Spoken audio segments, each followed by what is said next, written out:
Episode के and पे हमने देखा था दो बहनें जिनका नाम जीलिंग और जीजी होता है। वो दोनों लिनफेंग को सड़क के ऊपर से उठा लेती हैं और अपने कॉर्ड में ले जाकर अपने माउंटेन विलेज की तरफ जा रही होती है। जीलिंग जो कि छोटी बहन होती है वो लिनफेंग से कहती है तुम्हारे पास तो कल्टीवेशन नहीं है, अगर तुम मेरे गुलाम बनने को तैयार हो तो फिर मैं तुम्हें अपने गाँव में लेकर जाऊंगी, वरना मैं तुम्हें अपने साथ लेकर नहीं जाऊंगी, तुम्हें यहीं पर उतरना होगा। लिनफेंग भी उसकी बात सुनने के बाद काफी हैरान होता है कि क्या मुझे इसका सर्वेंट बनना चाहिए। लिनफेंग सोच रहा होता है फिलहाल के लिए मेरे पास मेरी कल्टीवेशन नहीं है और इस वक्त मैं मोजू कंट्री के अंदर हूँ, यानी कि अपनी कंट्री में नहीं हूँ, मैं दूसरे कंट्री में हूँ। अगर मैं यहाँ से वापस अकेले अपनी कंट्री की तरफ जाता हूँ तो ये मेरे लिए काफी ज्यादा खतरनाक हो सकता है। लगता है कि मुझे इस लड़की का नौकर बनकर इसके साथ इसके माउंटेन विलेज में ही रहना पड़ेगा जब तक कि मैं दोबारा से अर्थ एंड हीवन की एनर्जी को एब्जॉर्ब करना स्टार्ट न कर दूं, और उसके बाद जब मेरी कल्टीवेशन दोबारा से रीगेन हो जाएगी मैं वापस चला जाऊंगा। तो लिनफेंग जीलिंग के सामने झुकते हुए कहता है यांगमी साहब का बहुत बहुत शुक्रिया, ठीक है मैं आपका गुलाम बनने को तैयार हूँ। जीलिंग भी काफी ज्यादा खुश हो जाती है और लिनफेंग से कहती है ठीक है लिनफेंग, आज के बाद तुम मुझे फॉलो करोगे। जबकि जीजी जो कि बड़ी बहन है वो इस बात से जरा भी खुश नहीं होती। वो सोच रही होती है पता नहीं अब इस पागल लड़की को कौन समझाए, ये लड़का बिल्कुल बेकार है, इसके पास तो कल्टीवेशन भी नहीं है तो फिर हम इसको अपने साथ लेकर क्यों जाएंगे। यहीं पर जीवी माउंटेन के बारे में बताया जाता है कि जीवी माउंटेन इसके इर्द गिर्द बहुत सारी माउंटेन्स है, इसी वजह से इसे जीवी माउंटेन विलेज कहा जाता है। जीवी माउंटेन विलेज ये मोजू कंट्री के नॉर्थ साइड पर सबसे बड़े क्लैन का एक छोटा सा हिस्सा है क्योंकि जी क्लैन और जी गवर्नमेंट के अंडर आता है। और कहा जाता है कि पूरी की पूरी जी गवर्नमेंट में सिर्फ एक ही जान राम का एक्सपर्ट है जो कि सबसे ज्यादा स्ट्रॉन्गेस्ट है, जबकि बाकी के सभी लोग इस सोल लेयर के एक्सपर्ट्स हैं। और जी क्लैन पिछले हजारों सालों से यहीं पर एग्जिस्ट कर रहा है। तो यहीं पर हमारे लिनफेंग को दिखाते हैं। लिनफेंग उन लड़कियों के साथ गाँव में आ चुका है, लेकिन लिनफेंग यहाँ पर गार्डन में झाड़ू लगा रहा होता है क्योंकि जीलिंग ने उसे यहाँ पर सफाई का काम दिया है। लिनफेंग कहता है मैं अपने आस पास हीवन एंड अर्थ की पावर को महसूस कर पा रहा हूँ और ये फीलिंग पहले से भी ज्यादा क्लियर है, लेकिन मैं इसको एब्जॉर्ब नहीं कर पा रहा। पता नहीं कैसा क्या हुआ है कि वहाँ पर उस स्पेस मूव को यूज करने के बाद, उस लेफ्टिनेंट को हराने के बाद मेरे पास की पावर नहीं रही और मेरी कल्टीवेशन मुझे फील नहीं हो रही और मैं जहाँ पर हीवन एंड अर्थ की पावर को एब्जॉर्ब नहीं कर पा रहा। वहीं पर पेड़ के ऊपर से एक पत्ता नीचे की तरफ गिरता है। हमारा लिनफेंग उस पत्ते की तरफ देखता है और फिर से अपनी उंगली को सामने की तरफ करते हुए एक स्लैश लगाता है ताकि वो अपनी उंगली को तलवार की तरह यूज करते हुए अपनी फोर्स की मदद से उस पत्ते को हवा में काट सके। जैसे लिनफेंग अपनी उंगली को घुमाता है तो वो पत्ता में करता नहीं। लिनफेंग इस बात से काफी हैरान होता है। लिनफेंग कहता है पहले तुम्हें अपनी उंगली को तलवार की तरह यूज करते हुए अपनी फोर्स को रिलीज करके किसी भी चीज को दो हिस्सों में काट सकता था। अगर यहाँ पर मैं अपनी स्वर्ड फोर्स को यूज कर पाता तो मैंने इस पत्ते को दो हिस्सों में काट देना था। मेरे हाथ को घुमाने से इसके अंदर से हवा तो निकली है लेकिन स्वर्ड फोर्स नहीं निकली। लिनफेंग कहता है लगता है कि मैं अपनी कल्टीवेशन में किसी जगह पर अटक चुका हूँ, अगर मैंने जल्दी से जल्दी स्टेप फॉरवर्ड नहीं किया तो हमेशा के लिए यहीं पर अटक जाऊंगा और मैं दोबारा कभी भी हीवन एंड अर्थ की प्योर की पावर को एब्जॉर्ब नहीं कर पाऊंगा। तो यहीं पर हमारा लिनफेंग दोबारा से वो सारी बातें याद करता है कि आखिर वहाँ पर हुआ क्या था। लिनफेंग कहता है जब मैं उस लेफ्टिनेंट से फाइट कर रहा था तो वहाँ पर उस लेफ्टिनेंट से फाइट करने के दौरान उसने मुझे बहुत ज्यादा जख्मी कर दिया था। मेरी बॉडी के अंदर सारी हड्डियां टूट चुकी थी, मेरे ऑर्गन्स डिस्ट्रॉय हो चुके थे। इसी वक्त मैंने वहाँ पर अपनी तीनों forces sword force, sword intent और साथ में बैटल एनर्जी को फ्यूज करके नई मास्टरी को अचीव किया था, जिसकी वजह से मेरी बॉडी रीशेप हुई, मेरी सारी हड्डियां दोबारा से रिकंस्ट्रक्ट हुई। मैंने स्वर्ड फ्यूजन में वहाँ पर ब्रेक थ्रू किया था, स्वर्ड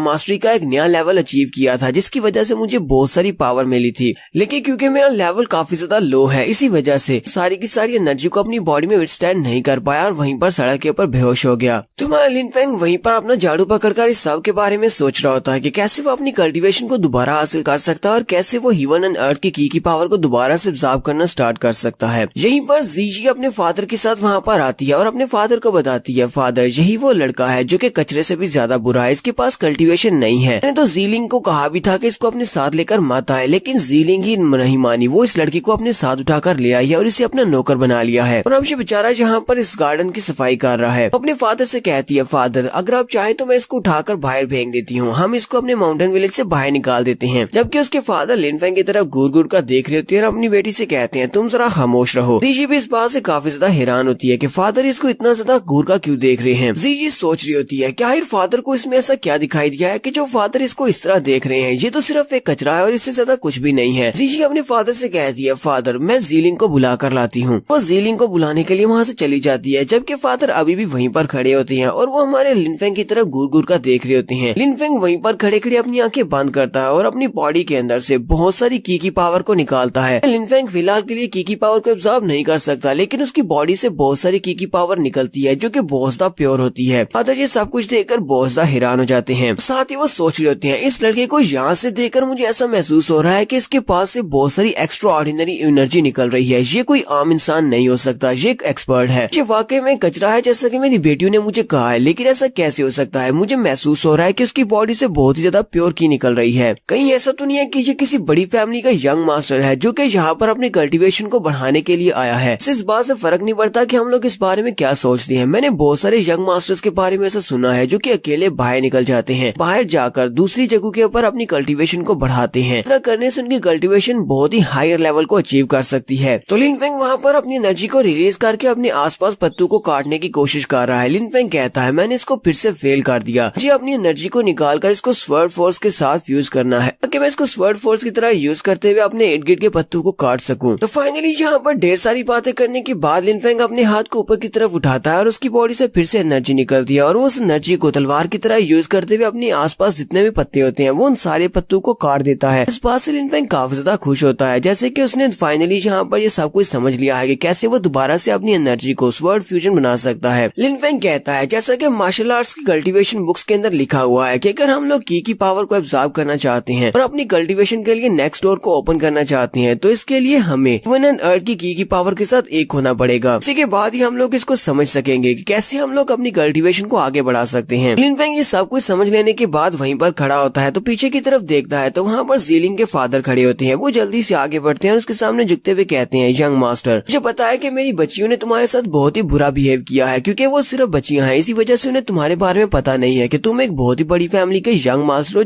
जो कि यहाँ पर सीक्रेट ट्रेनिंग करने के लिए आए हो। उम्मीद करता हूँ कि तुम इस सब को नजरअंदाज करोगे और मेरी बेटियों से गुस्सा नहीं होगे। लिन फेंग उसे कहता है तुम्हें परेशान होने की जरूरत नहीं है, मैं तुम्हारी बेटियों से जरा भी गुस्सा नहीं हूँ। मैं यहाँ पर इस विलेज में आया हूँ क्योंकि मैं यहाँ पर आना चाहता था, इसमें उनकी कोई भी गलती नहीं है। फादर सोच रहे होते हैं मैंने बिल्कुल सही गैस किया था, ये वाकई में किसी बड़ी फैमिली का यंग मास्टर है। जिस तरह ये बहुत ही आराम से बात कर रहा है इसका मतलब ये एक बहुत ही सुलझा हुआ लड़का है और यहाँ पर अपनी कल्टीवेशन को ही बढ़ाने के लिए आया है। लिन फेंग फादर से कहता है क्या तुम्हारे माउंटेन विलेज के अंदर कोई कल्टीवेशन रूम है या फिर कोई कल्टीवेशन पगोडा है जहाँ पर हेवन एंड अर्थ की एनर्जी हो जिसको मैं एब्जॉर्ब कर सकूं, और अगर है तो क्या तुम लोग मुझे उसे यूज करने दोगे? लिन के फादर उसे कहते हैं हाँ क्यों नहीं, हमारे पास अपने कल्टीवेशन रूम है, हालांकि वो रूम की तरह नहीं है लेकिन फिर भी तुम उनसे काफी सारी की पावर को एब्जॉर्ब कर सकते हो। इसे अपने साथ लेकर बैम्बू ट्रीज की तरफ चला जाता है। वहाँ पर जंगल आसपास काफी सारे बैम्बू ट्रीज होते हैं और उनके सेंटर में खाली जगह होती है जहाँ पर बहुत सारी की पावर होती है। ज़ीलिंग के फादर उसे कहते हैं ये हमारी जीवी माउंटेन में सबसे बेस्ट जगह है जहाँ पर हम लोग कल्टीवेट कर सकते हैं। वजह से हमारी जीवी माउंटेन को जीवी माउंटेन कहा जाता है क्योंकि माउंटेन के ऊपर यहाँ पर बहुत ज्यादा प्योर हेवन एंड अर्थ की पावर है। न सिर्फ यहाँ पर की पावर है बल्कि बहुत सारे प्योरिटी स्टोन्स भी रखे गए हैं, अगर तुम चाहो तो तुम उन सभी को भी यूज कर सकते हो। वो लिन फेंग को बैम्बू ट्रीज की तरफ भेज देती है और सोच रहे होते हैं लगता है कि इस लड़के ने ब्रेक थ्रू किया है और ये अपनी की पावर को या अपनी कल्टीवेशन को स्टेबलाइज करने की कोशिश कर रहा है। अगर इस लड़के को हमने कल्टीवेशन रूम इस्तेमाल करने के लिए दे दिया है तो ये बुरी बात नहीं है क्योंकि अगर ये वाकई में किसी बड़ी फैमिली का यंग मास्टर है हमारे कनेक्शन इसके साथ बन जाएंगे, इससे हमें काफी ज्यादा फायदा होगा। तो लिन फेंग उन बैम्बू ट्रीज के अंदर चला जाता है तो वहाँ पर बहुत सारी की पावर होती है, उसके आसपास बहुत ही डेंस की एनर्जी होती है जबकि वहाँ पर प्योरिटी स्टोन्स भी रखे होते हैं। लिन फेंग कहता है इन्होंने बिल्कुल ठीक कहा था, जीवी माउंटेन के अंदर तो काफी सारी प्योर हेवन एंड अर्थ की एनर्जी है, उसे कल्टीवेट करने के लिए बहुत ही अच्छी जगह है। लिन फेंग वहीं पर बैठ जाता है और एनर्जी को एब्जॉर्ब करना स्टार्ट करता है। लिन फेंग जैसे वहाँ पर बैठता है तो बहुत सारी की पावर उसकी बॉडी के अंदर एब्जॉर्ब होना स्टार्ट हो जाती है। लिन फेंग कहता है तो फाइनली मैंने की पावर को दोबारा से एब्जॉर्ब करना स्टार्ट कर ही लिया है, ये फीलिंग मुझे काफी ज्यादा अच्छे से पता है। हेवन एंड अर्थ की एनर्जी के साथ अपनी बॉडी को फ्यूज करना, ये वाली फीलिंग काफी ज्यादा अमेजिंग है। तो लिन फेंग वहाँ पर काफी देर बैठकर कल्टीवेट करता है। तो काफी देर कल्टीवेट करने के बाद उन बैम्बू ट्रीज से बाहर आ जाता है जबकि फादर वहीं पर खड़े होते हैं। लिन फेंग उसे कहता है चलो यहाँ से चलते हैं। ज़ीलिंग के फादर सोच रहे होते हैं जब ये वहाँ पर बैम्बू ट्रीज के अंदर गया था तब भी इसकी हालत बिल्कुल ऐसी ही थी, अब जब ये वहाँ से वापस आया था तब भी बिल्कुल ऐसा ही है। लगता है कि जैसे इसने की पावर को एब्जॉर्ब किया ही नहीं, लेकिन फिर भी लेकिन इस बार इसकी बॉडी का ऑरा काफी ज्यादा चेंज हो चुका है, जैसे कि ये एक बहुत ही सीक्रेट मास्टर है और किसी बहुत ही बड़ी फैमिली का यंग मास्टर है। उसी वक्त सामने से जीवी और ज़ीलिंग भी आ जाती हैं। जीवी अपने फादर से कहती है फादर आप यहाँ पर क्या कर रहे हैं, हम आपको हर जगह पर ढूंढ रहे थे। ज़ीलिंग अपने फादर से कहती है फादर चलो जल्दी करो, जल्दी से तैयार हो जाओ, हमें जाना है। और साथ ही वो लिन फेंग से कहती है लिन फेंग चलो जल्दी से इस जगह को साफ करो और हमारे जाने के लिए तैयारी करो, यानी कि हमारे सामान को पैक कर दो। फादर ये बात सुनते ही बहुत ज्यादा गुस्सा हो जाते हैं और चिल्लाकर अपनी बेटी से कहते हैं तुम्हारी हिम्मत कैसे हुई यंग मास्टर लिन फेंग से इस तरह बात करने की। ज़ीलिंग भी ये बात सुनते ही बहुत ज्यादा घबरा जाती है कि अचानक से फादर को क्या हुआ। फिर वो अपने फादर से कहती है, फादर आप ये कर क्या रहे हैं, ये मेरा सर्वेंट है, आप इस तरह मेरे ऊपर चला क्यों रहे हैं, वो भी एक सर्वेंट की वजह से।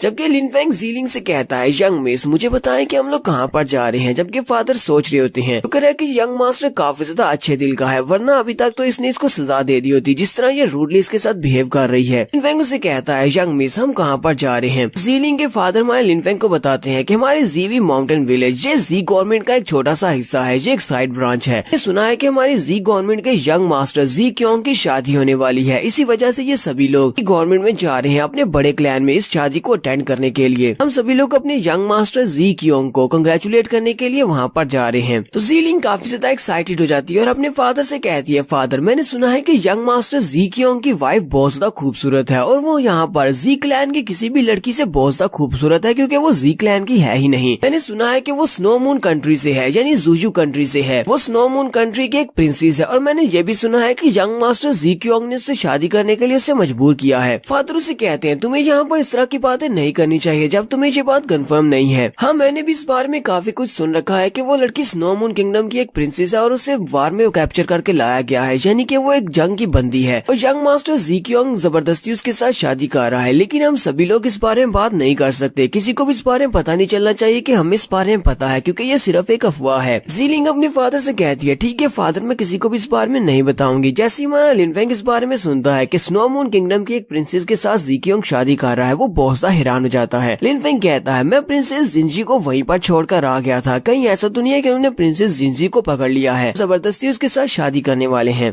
लिन फेंग मास्टर से कहता है, मास्टर अगर आपकी इजाजत हो तो मैं भी इन लड़कियों के साथ जाना चाहूंगा। जीलिंग जल्दी से आगे बढ़ती है और लिन फेंग से कहती है, तुम तो काफी ज्यादा ठरकी इंसान निकले, मैंने अभी भी कहा कि उसकी बीवी बहुत ज्यादा खूबसूरत है और तुम भी रेजिस्ट नहीं कर पाए, इसी वजह से तुम उस लड़की को देखने के लिए हमारे साथ जाना चाहते हो। लेकिन तुम्हें किसी खूबसूरत लड़की के बारे में सोचना भी नहीं चाहिए। जी क्योंग हमारी जी गवर्नमेंट का यंग मास्टर है, वो प्रिंसेस से शादी कर सकता है, लेकिन तुम्हारे और उसके दरमियान में बहुत बड़ा गैप है, तुम तो सिर्फ एक कचरे और मेरे नौकर हो। जीलिंग के फादर ये सारी बातें सुनने के बाद बहुत ज्यादा घबराए हुए होते हैं कि कहीं यंग मास्टर को गुस्सा ना आ जाए। वो उसे कह रहा था, ये तुम किस तरह की बकवास बातें कर रही हो। फिर साथ ही जीलिंग के फादर लिन फेंग से कहते हैं, यंग मास्टर अगर आप वहाँ पर जाना चाहते हैं तो आप मेरी जगह पर वहाँ पर जा सकते हैं, मैं वहाँ पर नहीं जाऊंगा, बस आपको रास्ते में मेरी दोनों बेटियों का ध्यान रखना होगा, इनको सेफली वहाँ पर पहुँचा देना। जीलिंग के फादर सोच रहे होते हैं, अगर मैं इस लड़के को इन दोनों के साथ वहाँ पर भेजता हूँ तो हो सकता है कि रास्ते में इन लोगों की आपस में अच्छे से पैचअप हो जाए। अगर ये लोग आपस में अच्छे से घुलते मिलते नहीं है तो कम से कम लिन फेंग मेरी बच्चियों को सेफ तो रखेगा। जीलिंग अपने फादर से कहती है, फादर आप इस लड़के को यंग मास्टर क्यों कह रही है, ये कोई यंग मास्टर नहीं है। तो फादर उन दोनों से कहते हैं, जीलिंग जीजी तुम दोनों को इस बारे में कुछ भी नहीं पता, क्योंकि तुम दोनों बहुत ज्यादा यंग हो। यंग मास्टर लिन फेंग की कल्टीवेशन लेवल तुम लोगों की इमेजिनेशन से भी ज्यादा है, क्योंकि ये एक बहुत ही बड़ी फैमिली का यंग मास्टर है, इसी वजह से ये बहुत ज्यादा अच्छा इंसान है और तुम्हारे यहाँ पर इतने रूड बिहेवियर को भी बड़े अच्छे से बर्दाश्त कर रहा है। तुम लोगों को ये बात समझनी चाहिए कि तुम्हारे लिए क्या चीज अच्छी है और क्या चीज बुरी है, लेकिन तुम लोग तो बार बार यंग मास्टर लिन फेंग की इंसल्ट किए जा रही हो और इनकी डिसरिस्पेक्ट कर रही हो। और इस बार मैं यंग मास्टर लिन फेंग को तुम दोनों के साथ भेज रहा हूँ, तुम्हें जी गवर्नमेंट तक पहुँचा देंगे और रास्ते में अगर ये तुम्हें कुछ भी कहता है तो इसकी बात को मानना, जो भी कहे उसको सुनना। जीलिंग अपने फादर से कहती है, फादर क्या वाकई में सच कह रहे हैं कि इस लड़के लिन फेंग की कल्टीवेशन हमारी सोच से भी ज्यादा है, लेकिन इसको देखकर लगता तो नहीं है कि इसके पास कल्टीवेशन भी है। जबकि जीशी अपने फादर से कहती है, फादर मुझे लगता है कि इसने यहाँ पर आपको अपनी मीठी बातों में फंसा लिया है, इसने आपको धोखा दिया है, इसके पास कल्टीवेशन नहीं है। और साथ ही वो सोच रही होती है, हमारे इस पूरे जीवी माउंटेन के ऊपर मैं इकलौती जीनियस हूँ जो कि अपनी सोल लेयर के 3rd लेवल पर है, आज ये कचरा मुझसे बेहतर कैसे हो सकता है। फादर चिल्लाकर उन दोनों से कहते हैं, तुम दोनों अपनी बकवास बंद करो, तुम्हारी हिम्मत कैसे हुई यहाँ पर मेरे अल्फाज को ना कहने की। मैंने कहा कि यंग मास्टर तुम्हारे साथ जाएगा और तुम्हारी सेफ्टी का ख्याल रखेगा, तो ये तुम्हारे साथ जाएगा, जाओ और जाकर अपना सामान पैक करो। और वो दोनों ही लड़कियां अपने फादर का भी मजाक उड़ाते हुए वहाँ से वापस चली जाती हैं अपना सामान पैक करने के लिए। जबकि जीलिंग के फादर लिन फेंग से कहते हैं, लिन फेंग इन दोनों का ख्याल रखना होगा, हालांकि ये दोनों बहुत ज्यादा स्टबर्न है, किसी की भी नहीं सुनती लेकिन काफी अच्छी है। नेक्स्ट सीन माउंटेन के बाहर का दिखाया जाता है, ये सभी लोग अपने घोड़ों पर रेडी होते हैं जी गवर्नमेंट की तरफ निकलने के लिए। तो फादर लिन फेंग से फिर से कहते हैं, मैं उम्मीद करता हूँ कि तुम मेरी बेटियों को सेफली वहाँ पर पहुँचा दोगे। लिन फेंग उसे कहता है, मैं वादा करता हूँ कि तुम्हारी बेटियों को मैं सेफली जी गवर्नमेंट में पहुँचा दूंगा। जीलिंग अपने फादर से कहती है, फादर मैं और जीशी हम दोनों एक साथ हैं, तो हमें यहाँ पर रास्ते में क्या हो सकता है, हमें इसकी प्रोटेक्शन की जरूरत नहीं है। साथ ही वो अपनी बहन से कहती है, चलो जीजी हम लोग चलते हैं। और वो तीनों अपने घोड़ों में बैठकर आगे की तरफ निकल पड़ते हैं। जबकि फादर सोच रहे होते हैं, जीजी तो बहुत ज्यादा स्टबर्न होती जा रही है, ताकि इसकी कल्टीवेशन इतनी ज्यादा नहीं है, लेकिन फिर भी ये एरोगेंट हो गई है। हो सकता है कि लिन फेंग को मेरी बड़ी बेटी पसंद आ जाए, उम्मीद तो यही यही है कि इसे ये पसंद आ जाएगी। तो रास्ते में जाते हुए जीजी लिनफेंग से कहती है, लिनफेंग तुमने मेरे फादर से ऐसा क्या कहा कि मेरे फादर सिर्फ तुम्हारे गीत गा रहे हैं, तुमने उनसे कौन सा झूठ बोला है।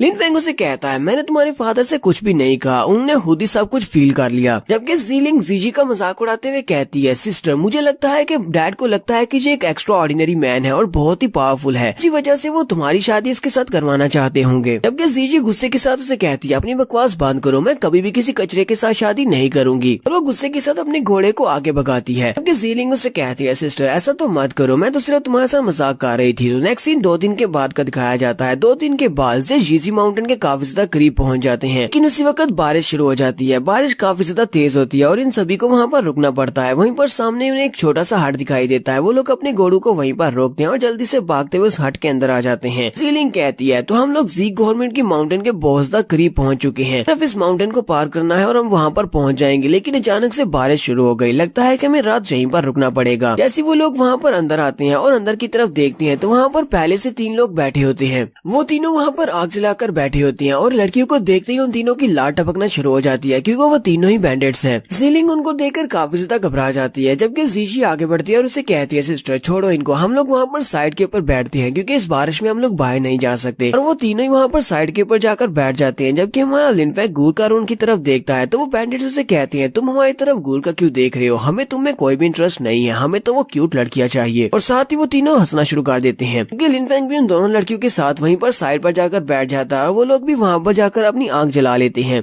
जीजी वहाँ पर बैठने के बाद कहती है, पता नहीं मेरे फादर क्या सोच रहे थे कि उन्होंने अपनी जगह पर इस कचरे को हमारे साथ भेज दिया। ये कचरा तो यहाँ पर इन तीनों लोगों से हमें प्रोटेक्ट भी नहीं कर सकता, ये तीनों हमारे पर अटैक कर देंगे तो फिर हम लोग क्या करेंगे। वो तीनों बैंडेट्स भी अभी भी इनकी तरफ ही देख रहे होते हैं। उनमें से कहता है, बॉस तुम्हें इन दोनों लड़कियों के बारे में क्या लगता है, काफी ज्यादा क्यूट है। उनका बॉस कहता है, मुझे वो बड़ी वाली अच्छी लग रही है, क्योंकि वो काफी ज्यादा मेच्योर लगती है और ऊपर से वो बहुत ज्यादा कोल्ड है। चलो देखते हैं कि वो सारा टाइम ऐसे बिहेव कर पाती है या नहीं। जबकि जीजी भी उसकी तरफ देखकर अपने दांत पीस रही होती है, यानी कि वो काफी ज्यादा गुस्सा होती है क्योंकि उसके बारे में बात की जा रही है। जबकि बॉस का दूसरा साथी कहता है, बॉस जिस लड़की की तुम बात कर रहे हो देखो कितनी ज्यादा गुस्से में है और गुस्से में उसके साथ बिल्कुल भी मजा नहीं आएगा। जबकि मुझे तो वो छोटी वाली पसंद है और उस छोटी का फिगर तो बहुत ज्यादा अच्छा है, बड़ी वाली से भी ज्यादा अच्छा। जीजी जल्दी से उठकर खड़ी हो जाती है और उन सभी से कहती है, तुम लोगों की हिम्मत कैसे हुई हमारे बारे में इस तरह की बकवास बातें करने की, अपना मुंह बंद रखो और चुपचाप वहाँ पर बैठे रहो। जबकि बॉस उसको देखकर कहता है, ये बहुत ही अच्छा है, थोड़ा सा और आगे आओ ताकि हम लोग तुम्हारी पूरी बॉडी को देख सके। उसी वक्त बाहर से एक और लड़के की एंट्री होती है। वो अंदर आते ही कहता है, तो मैं तो तुम्हें जानता हूँ, तुम तो 3 इवल एल्पैकास हो और तुम तीनों यहाँ पर फिर से वही कर रहे हो जो तुम लोग पहले करते आए हो। जीजी और जीलिंग जैसी वहाँ पर सुनती है कि ये 3 इवल एल्पैकास हैं तो वो भी बहुत ज्यादा हैरान हो जाती है, क्योंकि उन्होंने भी इनके बारे में सुन रखा है। जीजी कहती है, उनको देखकर ही पता चल रहा था कि ये बहुत ज्यादा बुरे हैं, तो अब पता चला कि ये 3 एल्पैका ब्रदर हैं। इनके ऊपर तो बहुत सारे केसेस हैं, इन्होंने बहुत सारी यंग लड़कियों को मोलेस्ट किया है, बहुत सारी लड़कियों का रेप किया है। ये यहाँ पर से आने जाने वालों को लूट लेते हैं, जबकि लड़कियों की इज्जत लूटते हैं और फिर उनको जान से मार डालते हैं। तो बॉस उस लड़के से कहता है, अब तुम कौन हो? तो वो लड़का उसे कहता है, तुम्हें पता है ना कि हमारी फैमिली के यंग मास्टर जी कियोंग की शादी सुबह होने वाली है और तुम यहाँ पर हो, यहाँ पर आकर लड़कियों का शिकार कर रही हो। क्या तुम्हें जरा भी अंदाजा है कि यहाँ पर बहुत सारे पावर हाउसेस आए हुए हैं? फिर साथ ही वो लड़का हमारे लिनफेंग की तरफ देखता है और उसे कहता है, क्या तुम भी एक मर्द हो कि इन लड़कियों के साथ यहाँ पर बैठे हुए हो? ये तीनों लोग यहाँ पर इन लड़कियों की इंसल्ट कर रहे हैं, तुम यहाँ पर चुपचाप बैठे ये सब कुछ देख रहे हो। लिनफेंग उसकी बात को इग्नोर कर देता है और उसकी बात को नहीं सुनता। जबकि वो लड़का सोच रहा होता है कि ये काफी ज्यादा डरा हुआ है, इसी वजह से ये यहाँ पर बात भी नहीं कर पा रहा। लगता है कि ये कोई कचरा है जो कि सिर्फ इन लड़कियों का नौकर होगा जो इनको यहाँ पर एस्कॉर्ट कर रहा है। तो उन तीनों गुंडों में से एक बंदा आगे बढ़ता है और उस लड़के से कहता है, हम तीनों यहाँ पर जो कुछ भी कर रहे हैं इस सब से तुम्हारा कोई भी ताल्लुक नहीं है। ऐसा नहीं है कि ये दोनों लड़कियां तुम्हारी जानने वाली हैं, इसी वजह से चुपचाप यहाँ से दफा हो जाओ, इससे पहले कि तुम्हारे साथ कुछ बुरा हो जाए। तो ये लड़का उन तीनों अल्पाकास को उनके बारे में बताता है। वो उनसे कहता है, मुझे तुम्हारे बारे में काफी कुछ पता है कि तुम तीनों क्या करते हो, तुम बहुत ज्यादा बुरे हो, सिर्फ लड़कियों को टारगेट करते हो। तुम तीनों की उम्र 30 साल से ज्यादा है और तुम लोगों की कल्टीवेशन रुक चुकी है। बड़े भाई की कल्टीवेशन अपनी सोल लेयर के 4th लेवल पर है, जबकि छोटे दोनों भाई दोनों अपनी सोल लेयर के 3rd लेवल पर हो और इसके आगे तुम्हारी कल्टीवेशन नहीं बढ़ सकती। ये सारी जिंदगी बैंडिट्स का ही काम किया है। बड़ा भाई जो कि बाकी दोनों का बॉस भी है, वो उस लड़के से कहता है, तुम तो काफी ज्यादा इंटरेस्टिंग हो, लगता है कि तुम ये सभी कुछ बताकर इन लड़कियों के सामने हीरो बनने की कोशिश कर रहे हो ताकि तुम इनको इम्प्रेस कर सको। वो लड़का जल्दी से अपना हाथ अपनी तलवार के ऊपर रखता और कहता है, अभी एक मर्द हूँ और मुझे भी खूबसूरत लड़कियां बहुत ज्यादा पसंद है। हाँ ये बात ठीक है कि मैं इनके सामने हीरो बनने की कोशिश कर रहा हूँ, जबकि मुझे यहाँ पर इन खूबसूरत लड़कियों को बचाने के लिए एक हीरो बनने का मौका मौका मिला है तो मैं यहाँ पर जरूर एक हीरो बनकर दिखाऊंगा। उसी वक्त बॉस के दोनों छोटे भाई जल्दी से आगे बढ़ते हैं और उसे कहते हैं चलो ठीक है, अगर तुम्हें हीरो बनने का इतना ही शौक है तो फिर इन लड़कियों के सामने तुम्हें मारते हैं। और वो दोनों बड़ी स्पीड से उसके ऊपर अटैक करने के लिए आगे बढ़ते हैं। तो उनमें से एक उसके काफी ज्यादा करीब पहुंच जाता है। जैसे वो भी अपनी तलवार को निकालने लगता है वो वहीं से अपनी डायरेक्शन को चेंज कर लेता है। तो वो उस पीले बालों वाले लड़के के करीब पहुंचकर जल्दी से साइड पर मुड़ जाता है। वो सीधा ज़ीलिंग की तरफ जा रहा होता है, जबकि हमारा लिन फेंग वहीं पर उसके पास ही बैठा होता है। वो भी उसकी तरफ देखता है, फिर साथ ही वो उस लड़के की तरफ देखता है जो कि उसके पीछे खड़ा होता है। वो वहीं से अपनी तलवार को घुमाते हुए एनर्जी से बनी हुई तलवारों की रेन के साथ उस लड़के के ऊपर अटैक करता है। वो स्वर्ड्स की रेन उसकी बॉडी के अंदर धंस जाती है और वो वहीं पर नीचे गिर जाता है और वहीं पर मर जाता है। इसी वजह से हमारे लिन फेंग को यहाँ पर कुछ भी करने की जरूरत नहीं पड़ती। जी चीजें देखने के बाद काफी ज्यादा इम्प्रेस हो जाती है कि इस लड़के के पास तो काफी सारी स्ट्रेंथ है और ऊपर से इसके तलवारबाजी की स्किल्स भी काफी ज्यादा अच्छे हैं। वो लड़का भी इनको इम्प्रेस करने के लिए आगे से कहता है क्या खूबसूरत लड़कियों, क्या तुम ठीक हो? अगर यहाँ पर कोई मिस्टेक हो जाती और तुम्हें इसमें से किसी को कोई चोट लग जाती जिंदगी में कभी भी अपने आप को माफ नहीं कर पाता। जबकि जीजी उसे कहती है हम बिल्कुल ठीक है, तुम्हारा बहुत बहुत शुक्रिया हमारी हेल्प करने के लिए। और साथ ही वो अंदर से सोच रही होती है लड़का काफी ज्यादा यंग है और ऊपर से इसकी स्वर्ड कल्टीवेशन भी काफी ज्यादा अच्छी है, ये इस कचरे लिन फेंग से तो ज्यादा ही बेहतर है। तो इस लड़के का नाम लिन हाओ जी है। तो लिन हाओ जी ने वहाँ पर बॉस के दोनों छोटे भाइयों को मार दिया है। बॉस कहता है ने जहाँ पर अभी अभी गोल्डन स्वर्ड रेन को यूज किया, ये वाला स्पेशल स्किल तो लिन हाओ जी का है, क्या तुम लिन हाओ जी हो? ज़ीलिंग और ज़ीजी वो दोनों भी ये नाम सुनने के बाद काफी ज्यादा हैरान हो जाती है और कहती है क्या ये वाकई में गोल्डन स्वर्ड मास्टर लिन हाओ जी है?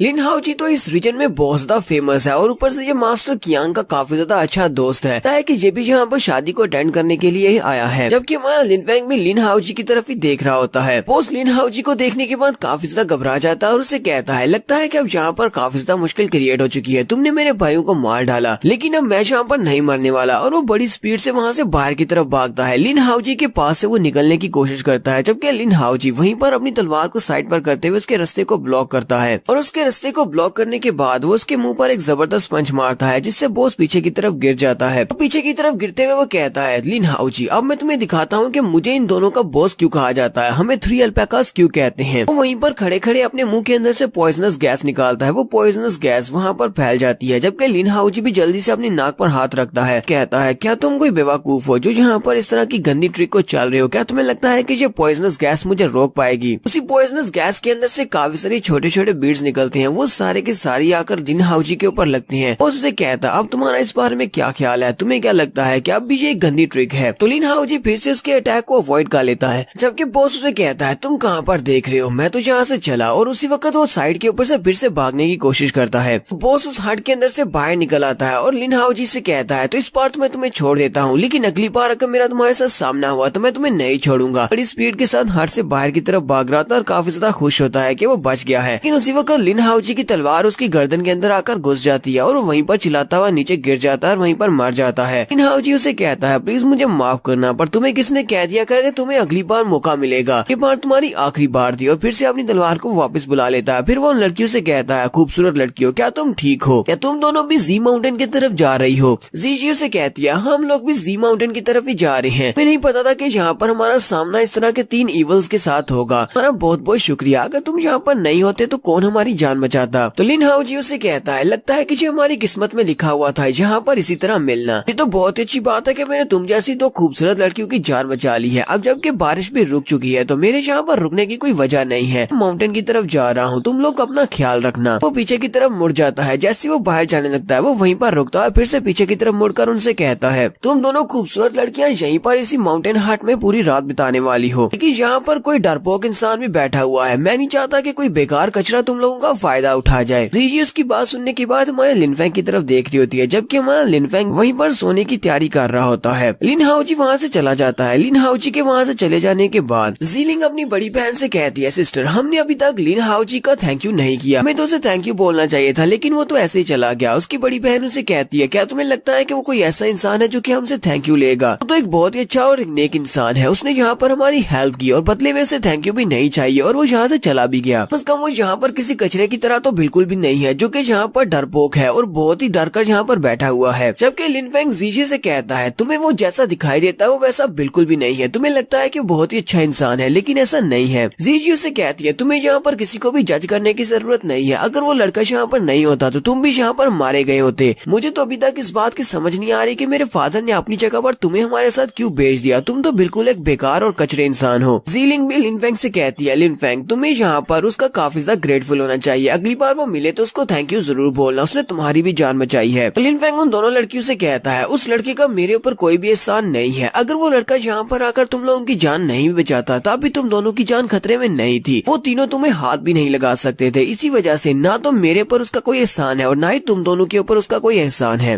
जीजी उससे कहती है, पता नहीं तुम्हें तुम्हारे बारे में और क्या कहूँ, तुम दोनों का फैमिली नेम एक जैसा है, वो भी लिन हाउजी है और तुम लिनफेंग हो, इन तुम दोनों में बहुत बड़ा डिफरेंस है, इसलिए अब चुपचाप इस हट से बाहर चले जाओ, हम दोनों लड़कियों को यहाँ पर सोना है, तुम यहाँ पर नहीं सो सकते। लिनफेंग उनसे कहता है, ठीक है अगर तुम लोग चाहती हो कि मैं यहाँ से बाहर चला जाऊँ तो ठीक है, मैं यहाँ से बाहर चला जाता हूँ, लेकिन मैं तुम्हें एक बात बता दूं, जैसा दिखाई देता है वैसा बिल्कुल भी नहीं होता। और साथ ही वहाँ लिनफेंग वहाँ से गायब होकर हट के बाहर चला जाता है। जीलिंग लिनफेंग के बारे में सोच रही होती है और अपनी बहन से कहती है, जीजी मुझे लगता है कि लिनफेंग काफी ज्यादा स्ट्रॉन्ग है, उसने इसीलिए ये सारी बातें यहाँ पर की हैं और फादर को भी इसके ऊपर भरोसा है। जीजी उसे कहती है, नहीं मुझे ऐसा बिल्कुल भी नहीं लगता, ये तो बस एरोगेंट है, अगर ये वाकई में इतना ज्यादा स्ट्रॉन्ग है तो फिर ये यहाँ पर इंतजार किसका कर रहा था, क्या ये यहाँ पर लिन हाउजी के आने का इंतजार कर रहा था, फिर ये इंतजार कर रहा था कि कब वो तीनों गुंडे आगे बढ़कर हमारी इज्जत लूट ले और उसके बाद कोई एक्शन ले। इसने तो वहाँ पर आगे बढ़कर उन गुंडों को रोकने की कोशिश भी नहीं की। तो जीलिंग काफी ज्यादा घबरा रही होती है और अपनी बहन से कहती है, सिस्टर अब मुझे काफी ज्यादा डर लग रहा है, लिनफेंग यहीं पर हट के अंदर ही होता तो ये काफी ज्यादा बेहतर रहता, दोनों अकेली यहाँ पर रात कैसे गुजारेंगी। जीशी उसे कहती है, मुझे लगता है कि हमें माउंटेन के ऊपर चढ़े जाना चाहिए क्योंकि बारिश तो रुक चुकी है और रात के वक्त माउंटेन अभी ओपन होगी। लिन हाउजी भी तो माउंटेन की तरफ ऊपर ही गया है, क्या पता रास्ते में वो फिर से हमें मिल जाए। लिन हाउजी अकेला ही काफी है हम दोनों को प्रोटेक्ट करने के लिए, चलो जल्दी से हम लोग चलते हैं। जीलिंग उसे कहती है, लेकिन हमारे लिनफेंग का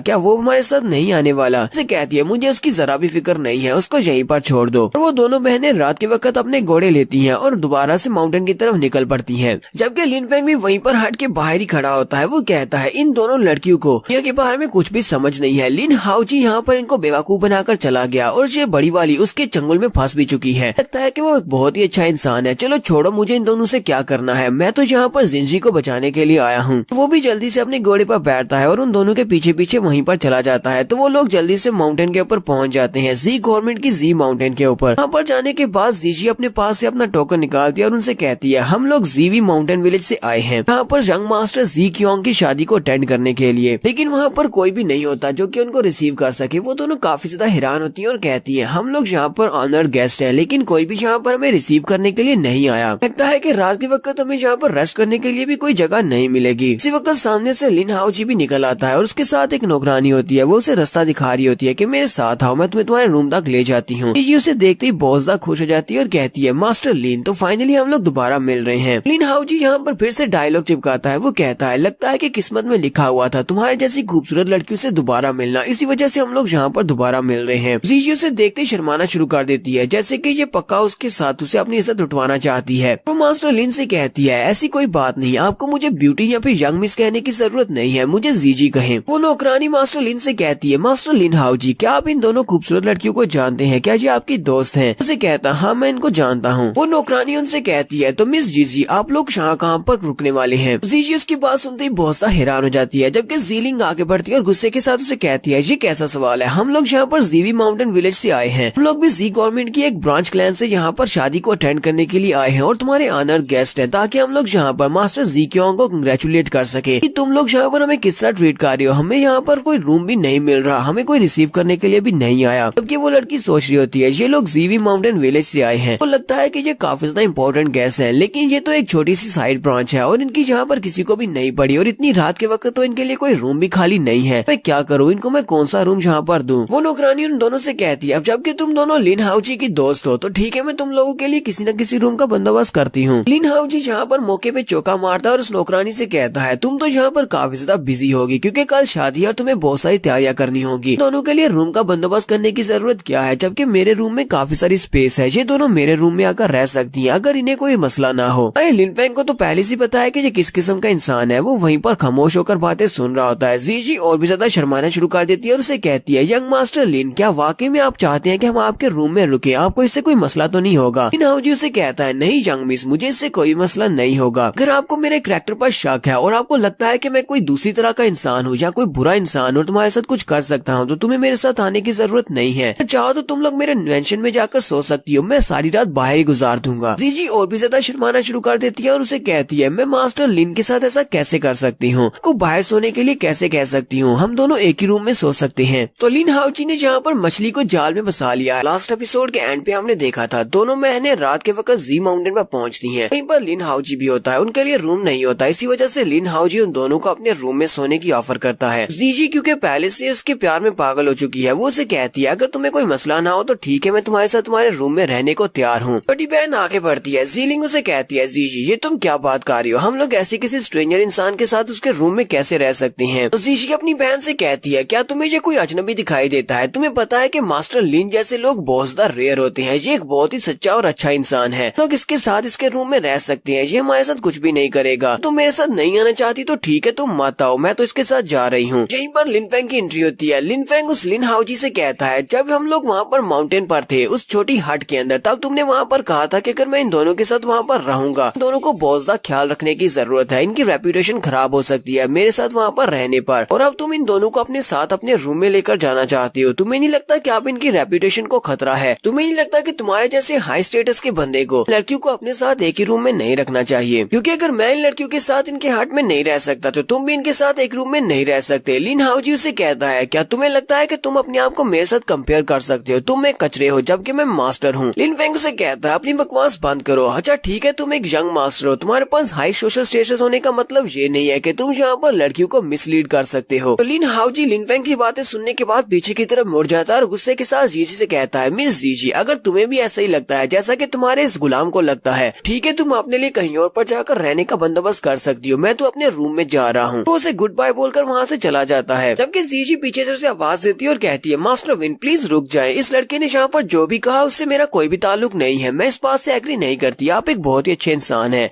वो अपनी बहन जीलिंग से कहती है सिस्टर चलो जल्दी से हम दोनों एक साथ चलते हैं, वो उसे कहती है नहीं सिस्टर मुझे तुम्हारे साथ नहीं जाना। जीजी उसे कहती है ठीक है फिर अपना ध्यान रखना, मैं तो यंग मास्टर लिन के साथ जा रही हूँ, और वो लिन के साथ आगे चली जाती है। जबकि लिन फेंग छोटी बहन से कहता है जीलिंग तुम उसके साथ क्यों नहीं जा रही, तुम भी उसके साथ सेफ रहोगी, ऐसा नहीं लगता। जीलिंग उसे कहती है थोड़ी देर पहले तुमने कहा था कि जो दिखता है वैसा होता नहीं है, और मुझे भी ऐसा ही लगता है, जो दिख रहा है वैसा बिल्कुल भी नहीं है। हालांकि ये लड़का दिखने में काफी ज्यादा स्ट्रॉन्ग और अच्छा दिखाई दे रहा है, लेकिन मुझे लगता है कि यहाँ पर कुछ ना कुछ तो गलत है। लिन फेंग उसे कहता है लेकिन तुम्हारी बहन ने तो कहा कि अपना बहुत ज्यादा ध्यान रखना, साथ ही लिन हाओजी ने भी तुम्हें मुझसे दूर रहने के बारे में कहा था, तो क्या तुम मुझसे दूर नहीं रहोगी। तो जीलिंग हंसते हुए उससे कहती है तुम्हें ऐसा क्यों लगता है कि मैं तुमसे दूर रहूंगी, क्योंकि फादर ने तुम्हें हमारे साथ भेजा है हम दोनों की प्रोटेक्शन के लिए, अगर तुम्हें हमारे साथ कुछ बुरा करना होता तो तुम रास्ते में हमारे साथ कर सकते थे या फिर वहीं पर उस हट के अंदर कर सकते थे, लेकिन तुम हमें यहाँ पर माउंटेन पर लेकर आए, इसका मतलब यह है कि तुम वाकई में एक अच्छे इंसान हो। लिन फेंग उसकी बातें सुनने के बाद हल्का सा मुस्कुराता और कहता हालांकि ये दिखने में थोड़ी बोधू सी है, लेकिन ये इतनी भी पागल नहीं है, इसे कम से कम इतनी समझ तो है कि कौन अच्छा है और कौन बुरा है, लेकिन इसकी बड़ी बहन उसके साथ तो बहुत ही बुरा होने वाला है। साथ ही जीलिंग लिन फेंग से कहती है तुम्हें ज्यादा खुश होने की जरूरत नहीं है, मुझे तुम्हारे जैसे लड़कों में कोई भी इंटरेस्ट नहीं है, मैं तो एक बहुत ही पावरफुल स्वर्ड कल्टीवेटर से ही शादी करूंगी। लिन फेंग कहता है क्या वाकई में तुम्हें स्वर्ड कल्टीवेटर पसंद है। जीलिंग उसे कहती है हाँ मुझे स्वर्ड कल्टीवेटर पसंद है, क्या तुम्हारे पास कोई ओपिनियन है, लेकिन जो भी हो मुझे तुम में कोई भी इंटरेस्ट नहीं है। और वो दोनों माउंटेन के बाहर जाकर बैठ जाते हैं और वहीं पर रात गुजारने वाले हैं, क्योंकि जीजी अपने रूम के अंदर होती है। लिन हाओजी के रूम के अंदर दो रूम होते हैं, तो लिन हाओजी रात के वक्त जीजी के रूम के ऊपर नॉक करता है और अंदर आ जाता है, वो भी उसे अंदर बुला लेती है, उसे कहती है मास्टर लिन प्लीज अंदर आ जाए। तो मास्टर लिन अंदर आता है और उसे कहता है तुम तो बहुत ज्यादा खूबसूरत लग रही हो, कि हमारी जीजी आगे से शर्माना शुरू कर देती है और उसे कहती है मास्टर आप तो बस मेरी कुछ ज्यादा ही तारीफ कर रहे हैं, मैं इतनी भी ज्यादा खूबसूरत नहीं हूँ। लिन हाओजी उसे कहता है तुम तो सर से लेकर पाँव तक बहुत ज्यादा खूबसूरत हो और खूबसूरती की मूरत हो। जीजी शर्माते हुए से कहती है मास्टर लिन आज से पहले किसी ने मेरी इतनी ज्यादा तारीफें नहीं की। लिन हाओजी आगे बढ़ता है और उसे कहता है जीजी जब मैंने पहली बार हाट में तुम्हें देखा उसी वक्त मेरा दिल धड़का था और मुझे कुछ महसूस हुआ जैसे कि मैं तुम्हें पसंद करता हूँ, मुझे लगता है कि हम दोनों एक दूसरे के लिए ही बने हैं, मैंने सोचा नहीं था कि हम दोनों दोबारा इतनी जल्दी मिलेंगे, लगता है कि हम दोनों की किस्मत में मिलना लिखा हुआ है। जीजी उसकी बातें सुनने के बाद बिल्कुल खामोश होती है। मास्टर लिन उसे कहता है जीजी तुम आगे से बात क्यों नहीं कर रही, अगर तुम्हें लगता है कि मैं तुम्हारे लिए ठीक नहीं हूँ अब फिर मैं यहाँ पर तुम्हारे साथ गेम्स खेल रहा हूँ, फिर अभी यहाँ से वापस चला जाता हूँ, तुम्हें बस ये कहना है कि मैं यहाँ से चला जाऊँ। जीजी उसे कहती है नहीं नहीं मैं ऐसा नहीं चाहती कि तुम यहाँ से जाओ, उसका बस इतना कहना था। तो यंग मास्टर लिन जल्दी से आगे बढ़ता है और उसका हाथ पकड़ता है और उसे अपने साथ चिपकाकर उसे कहता है जीजी क्या तुम मेरी वाइफ बनना चाहोगी, मैं तुमसे बहुत ज्यादा प्यार करने लगा हूँ, और साथ ही वो उसे वहाँ पर किस कर देता है। जीजी भी आगे से रेजिस्ट नहीं करती क्योंकि उसने यहाँ पर उसे शादी करने का झांसा तो दे दिया है, और उसी के साथ ही हमें नेक्स्ट सीन में वहाँ पर सिर्फ कपड़े उतरे हुए दिखाई देते हैं, बाकी अब सभी लोग तो काफी ज्यादा समझदार ही हैं कि यहाँ पर क्या होने वाला है। यहीं से बाहर का सीन भी दिखाया जाता है। जीलिंग और लिनफेंग दोनों माउंटेन के क्लिफ के ऊपर जाकर बैठे होते हैं। जीलिंग लिनफेंग से पूछती है क्या तुम बहुत ज्यादा स्ट्रॉन्ग हो। लिनफेंग कहता है मुझे नहीं पता। वो उसे कहती है मेरे डैड कहते हैं कि तुम बहुत ज्यादा स्ट्रॉन्ग हो। लिनफेंग कहता है हाँ हो सकता है कि मैं बहुत ज्यादा स्ट्रॉन्ग हूँ। जीलिंग कहती है तो तुम्हें क्या लगता है कि अगर लिन हाओची और तुम्हें फाइट हो तो तुम कितने राउंड्स में इसको हरा सकते हो। लिनफेंग कहता है मुझे इस बारे में बिल्कुल भी नहीं पता, वैसे ये कोई बड़ी बात नहीं है, मैं उसको आसानी से हरा सकता हूँ। जीलिंग उसे कहती है लगता है कि तुम बस लंबी लंबी छोड़ रहे हो, तुम जीलिंग हाओ को कैसे हरा सकते हो। और साथ ही उसी वक्त सामने से सूरज निकलना स्टार्ट होता है। वो उसे कहती है जरा माउंटेन्स की तरफ देखो, सूरज निकल रहा है और ये बहुत ही अच्छा व्यू है। जीलिंग उसे कहती है ये तो बहुत ही अफसोस की बात है कि मैं यहाँ पर सनराइज को तुम्हारे साथ देख रही हूँ, हालांकि मैं सनराइज को ऐसे लड़के के साथ देखना चाहती थी जिसे मैं पसंद करती हूँ। लो अब जल्दी से हम लोग वापस चलते हैं क्योंकि शादी की सेरेमनी स्टार्ट हो गई होगी। ये जी क्योंग की वाइफ को देखना है, मैंने सुना है कि वो सबसे ज्यादा खूबसूरत है। अभी जाकर जीजी से भी पूछना है कि वो कैसी है। तो नेक्स्ट सीन जी गवर्नमेंट के मेन हॉल का दिखाया जाता है। बाहर एक बड़ा सा मेन हॉल होता है और उस पे ऊपर एक बड़ी सी मूर्ति लगी होती है जो कि जी गवर्नमेंट के एंसेस्टर्स की होती है और सभी लोग सीढ़ियां चढ़ते हुए ऊपर की तरफ जा रहे होते हैं उसी मेन हॉल की तरफ, मूर्ति के सामने जहाँ पर ये शादी की सेरेमनी होने वाली है। तो वहीं पर जी फैमिलीज के बाकी के साइड क्लैंस के लोग भी आ रहे होते हैं। वो उनसे कहते हैं सभी लोग साइड पर हट जाओ, हम सभी लोग जहाँ पर ब्लड सैक्रिफाइस सेरेमनी के लिए आ रहे हैं। और वो सभी लोग वहाँ से आगे गुजर जाते हैं। तो काफी सारे लोग होते हैं जो कि यहाँ पर इस शादी को अटेंड करने के लिए आ रहे हैं। लिनफेंग और जीलिंग भी वहाँ पर पहुँच जाते हैं। जीलिंग की नजर वहाँ पर अपनी बहन पर पड़ती है। वो उसे कहती है जीजी हम यहाँ पर हैं। जीजी भी वहाँ पर अपनी बहन को देखकर काफी ज्यादा खुश होती है और उसे कहती है तो तुम अभी तक किसी कचरे के साथ ही हो, मुझे तो लगा था कि तुम कहीं और पर होगी। वो अपनी बहन से कहती है क्या तुम ठीक हो, लास्ट नाइट सब कुछ ठीक रहा, कुछ बुरा तो नहीं हुआ। जीलिंग हैरान होकर उसे कहती है सिस्टर ये तुम कैसी बात कर रही हो, तुम इस बारे में इस तरह बात नहीं कर सकती।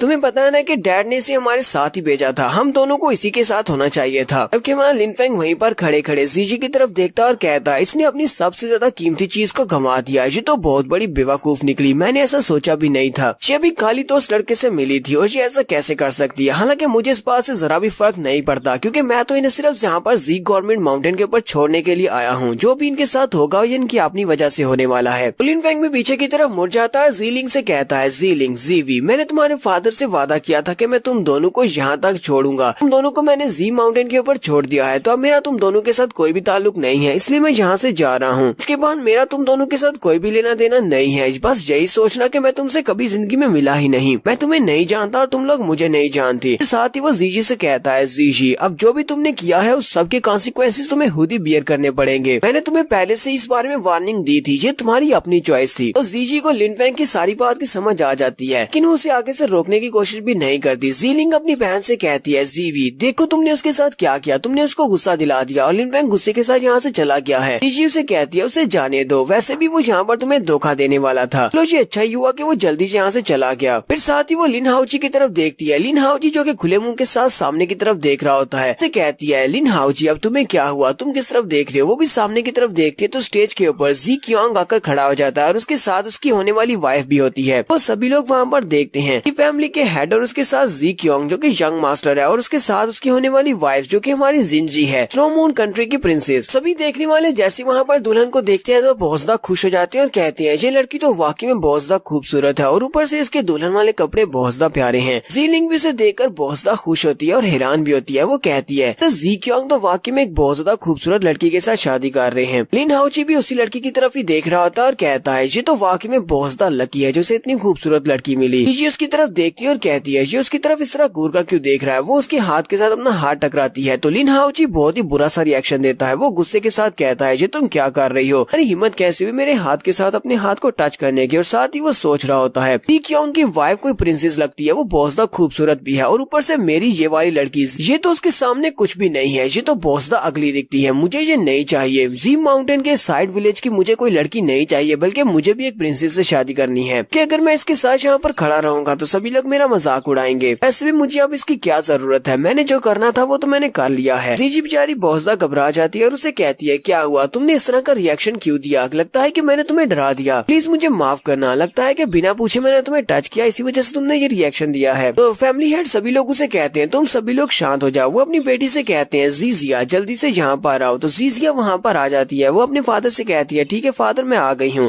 फैमिली हेड सभी लोगों से कहते हैं आज मेरे बेटे की यहाँ पर शादी होने वाली है, शादी की सेरेमनी को आप लोग अटेंड करने के लिए आए हैं लेकिन मैं यहाँ पर खुशी को डबल करने के लिए यहाँ पर अपनी बेटी की शादी की अनाउंसमेंट करता हूँ। हम लोग यहाँ पर एक चैलेंज रखेंगे, जो भी स्ट्रॉन्ग कल्टीवेटर यहाँ पर आकर अपनी स्ट्रेंथ को दिखाएगा, अपनी स्ट्रेंथ को शो करवाएगा, के साथ मेरी बेटी की शादी होगी। तुम में से जो भी यंग मैन जो कि अपने आप को इतना ज्यादा समझता है कि वो बहुत ज्यादा स्ट्रॉन्ग है, तो वो जल्दी से यहाँ पर आ जाए। बाकी के सारे कंटेस्टेंट्स को हराने के बाद जो भी लास्ट पर बचेगा उसकी शादी मेरी बेटी से होगी। आज हमारे फॉरबिडन एरिया में उस बंदे को भी जाने का मौका मिलेगा। सभी लोग के पास उनके बहुत ज्यादा एक्साइटेड होते हैं। यहाँ पर उन्हें इतनी खूबसूरत लड़की से शादी करने का मौका मिल रहा है, साथ ही फॉरबिडन एरिया में जाने का मौका भी मिलेगा। सबसे पहले तो हमारा लिन हाउजी जल्दी से जंप करते हुए ऊपर चला जाता है। लिन हाउजी कहता है ये तो एक बहुत ही बड़ी ऑफर है, लगता है कि मुझे इस ऑफर को एक्सेप्ट करना चाहिए। वो एरिना में चला जाता है और जाकर उनसे कहता है, अंकल मैं लिन हाउजी की बेटी के लिए काफी अच्छे से फीलिंग्स रखता हूँ, लेकिन मुझे पहले कभी इस तरह का मौका नहीं मिला। अगर मैं यहाँ पर बाकी कंटेस्टेंट्स को हराकर आपकी बेटी से शादी करके उसका हस्बैंड बन जाऊँ, इस बात से मुझे बहुत ज्यादा खुशी होगी। ये बात सुनते ही जीजी बेचारी को पता नहीं क्या होता है कि वो वहीं पर खांसते हुए उसके मुंह से ब्लड निकलना शुरू हो जाता है। उसे जैसे बहुत बड़ा झटका लगा है कि उसको यहाँ पर धोखा मिल गया। रात को वो इसके साथ ही सोई थी। जीलिंग जल्दी से आगे बढ़ती है और अपनी बहन से कहती है, सिस्टर अब तुम्हें क्या हुआ, तुम्हारे मुंह से ब्लड क्यों निकल रहा है, तुम ठीक हो? जीजी बेचारी तो अपनी इज्जत लुटने के बाद अब किसी को बताने लायक भी नहीं रही कि उसने रात को सब कुछ अपनी मर्जी से किया था। यहीं पर उसे लिनफेंग की बात याद आती है कि लिनफेंग ने कहा था कि तुमने यहाँ पर खुद ये फैसला किया है के बाद तुम्हें बहुत ज्यादा पछताना पड़ सकता है, जो भी होगा उसके कॉन्सिक्वेंसेस को तुम्हें खुद ही बियर करना पड़ेगा। लिन हाउजी जी फैमिली की यंग मिस से कहता है, क्या तुम्हें मेरी फीलिंग्स के बारे में पता है, मैं तुम्हें काफी अरसे से लाइक करता हूँ। आज मैं यहाँ पर इन सभी के सामने सभी कंटेस्टेंट्स को हराकर तुम्हें ये बात साबित करूंगा कि मैं तुमसे कितना ज्यादा प्यार करता और उसके बाद मैं तुमसे शादी करूंगा, तुम मेरी वाइफ बनोगी। तो जीजिया भी उसकी बात सुनने के बाद आगे से शर्माना शुरू कर देती है, जैसे कि उसने उसको अनुमति दे दी है। तो यहीं पर एक लड़का जल्दी से जंप करते हुए एरिना में उतरता है और उसे कहता है, मैंने तुम्हारी गोल्डन रेंज स्वर्ड के बारे में सुना है, मैंने सुना है कि तुम बहुत ज्यादा स्ट्रॉन्ग हो, इसी वजह से मैं यहाँ पर तुम्हारे साथ पॉइंटर्स एक्सचेंज करना चाहता हूँ। दोनों यहाँ पर फ्रेंडली स्पार मैच करते हैं, देखते हैं हम में से कौन जीतता है। इसी वो लड़का वहाँ पर एंटर होता है। उसी वक्त लिन हाउजी अपनी पावर्स को यूज करते हुए अपनी गोल्डन स्वर्ड रेन के साथ उसके ऊपर अटैक करता है और उस लड़के को वहाँ पर एक ही स्ट्राइक में मार देता है। वो लड़का वहीं पर मर जाता है। देखने वाले बहुत सा हैरान होते हैं। लिन हाउजी उन सभी से कहता है, जीजिया ये मेरी वुमेन है जिससे मैं प्यार करता हूँ और इसी के साथ मैं शादी करने वाला हूँ। अगर तुम में से कोई भी यहाँ पर इस लड़के की तरह मरना नहीं चाहता तो यहाँ पर अरीना में आकर मुझे चैलेंज मत करना, ना मैं सभी को मार डालूंगा। आज कोई भी मेरे हाथ से फिर नहीं बचेगा। देखने वाले बहुत ज्यादा हैरान होते हैं और कहते हैं, इसने उस लड़के को मार डाला जो कि इसे चैलेंज करने के लिए वहाँ पर आया था। अब हम में से कौन वहाँ पर जाएगा, क्योंकि ये तो काफी ज्यादा स्ट्रॉन्ग और एरोगेंट है। कोई भी वहाँ पर गया तो ये इसको मार डालेगा। मतलब तो यही है कि लिन हाउजी के अलावा कोई भी जीजिया के साथ शादी नहीं कर सकता। जी फैमिली के फादर भी अपनी बेटी से कहते हैं, बेटा लगता है कि यही लड़का तुम्हारे लिए सबसे बेहतर रहेगा, इससे ज्यादा स्ट्रॉन्ग यहाँ पर कोई भी नहीं है। वो भी उनसे कहती है, ठीक है फादर मुझे ये पसंद है। जी फैमिली के एल्डर कहते हैं, अब जबकि कोई भी यहाँ पर लिन हाउजी को चैलेंज करने के लिए नहीं आ रहा तो मैं यहाँ पर अनाउंस करता हूँ कि मेरी बेटी की शादी लिन हाउजी के साथ ही होगी। फिर साथ ही वो अपने बेटे और बेटी से कहते हैं, चलो जल्दी से आगे बढ़ो और हमारे एंसेस्टर्स के लिए ब्लड सेक्रीफाइस सेरेमनी को स्टार्ट करो। जी क्योंग आगे बढ़ता है। सबसे पहले वो अपनी वाइफ से कहता है, इस सेक्रीफाइस सेरेमनी को स्टार्ट करने से पहले मैं तुम्हें बता दूं कि हस्बैंड एंड वाइफ को इस बड़े से एंसेस्टर स्टैचू के सामने 3 बार अपने घुटने टेकने होंगे और 9 बार अपनी नाक को ग्राउंड के ऊपर रगड़ना होगा। अपने एंसेस्टर के सामने हमें वादा करना होगा कि हम दोनों एक दूसरे के साथ हमेशा अच्छे से रहेंगे। वो अपनी वाइफ से कहता है, जिंजी तुम मुझे फॉलो क्यों नहीं कर रही, मैंने तुम्हें कहा कि मेरे साथ आओ और घुटने टेको, लेकिन वो आगे से कोई भी जवाब नहीं देती। फादर उसे कहते हैं, इसको छोड़ो, तुम दोनों बहन भाई पहले जाकर इस सेरेमनी को पूरा करो। वो दोनों बहन भाई जाकर एंसेस्टर की मूर्ति के सामने बैठ जाते हैं, वहाँ पर अपने घुटने टेकते हैं और 9 बार अपना माथा रगड़ते हैं और उसके बाद वो अपनी अपनी उंगली के ऊपर कट लगाते हैं और कट लगाकर वो अपने ब्लड को मूर्ति को चढ़ा देते हैं, जिससे वो मूर्ति के अंदर से काफी सारी एनर्जी निकलती है और वहीं पर एक डोर ओपन होता है। वो उनसे कहते हैं, ठीक है अब तुम दोनों इस फॉरबिडन एरिया में जा सकते हो। एल्डर प्रिंसेस और लिन हाउजी से कहते हैं, तुम दोनों भी इन लोगों के साथ इस फॉरबिडन एरिया के अंदर जाओ। उस मूर्ति के अंदर एक पोर्टल ओपन होता है जो कि फॉरबिडन एरिया है। लिन हाउजी उनसे कहता है, ठीक है मैं अंदर जाता हूँ। वो जल्दी से जंप करता हुआ तो बहन भाई के पास पहुँच जाता है, जबकि एल्डर जिनजी से भी कहते हैं, तुम भी वहाँ पर जाओ, तुम यहाँ पर क्यों खड़ी हो, अपने हस्बैंड के पास जाओ। जिनजी उसे कहती है, नहीं मैं उसे अपना हस्बैंड नहीं मानती और ना ही मैं उसके साथ वहाँ पर अंदर जाने वाली हूँ। एल्डर से कहती है, तो क्या तुमने कॉन्सिक्वेंसेस के बारे में सोच लिया है, यहाँ पर हमारी बात को मना करने से तुम्हारे साथ क्या कुछ हो सकता है। जिनजी जल्दी से अपने ऊपर उसने जो आउटफिट पहनी होती है जो कि शादी के लिए शायद उसने तैयार की हुई थी, ऑर्नामेंट्स, वो सारे अपने सर के ऊपर से उतार कर फेंक देती है और कहती है, मैं यहाँ पर नहीं रहने वाली, ना ही मैं इस लड़के से शादी करने वाली हूँ।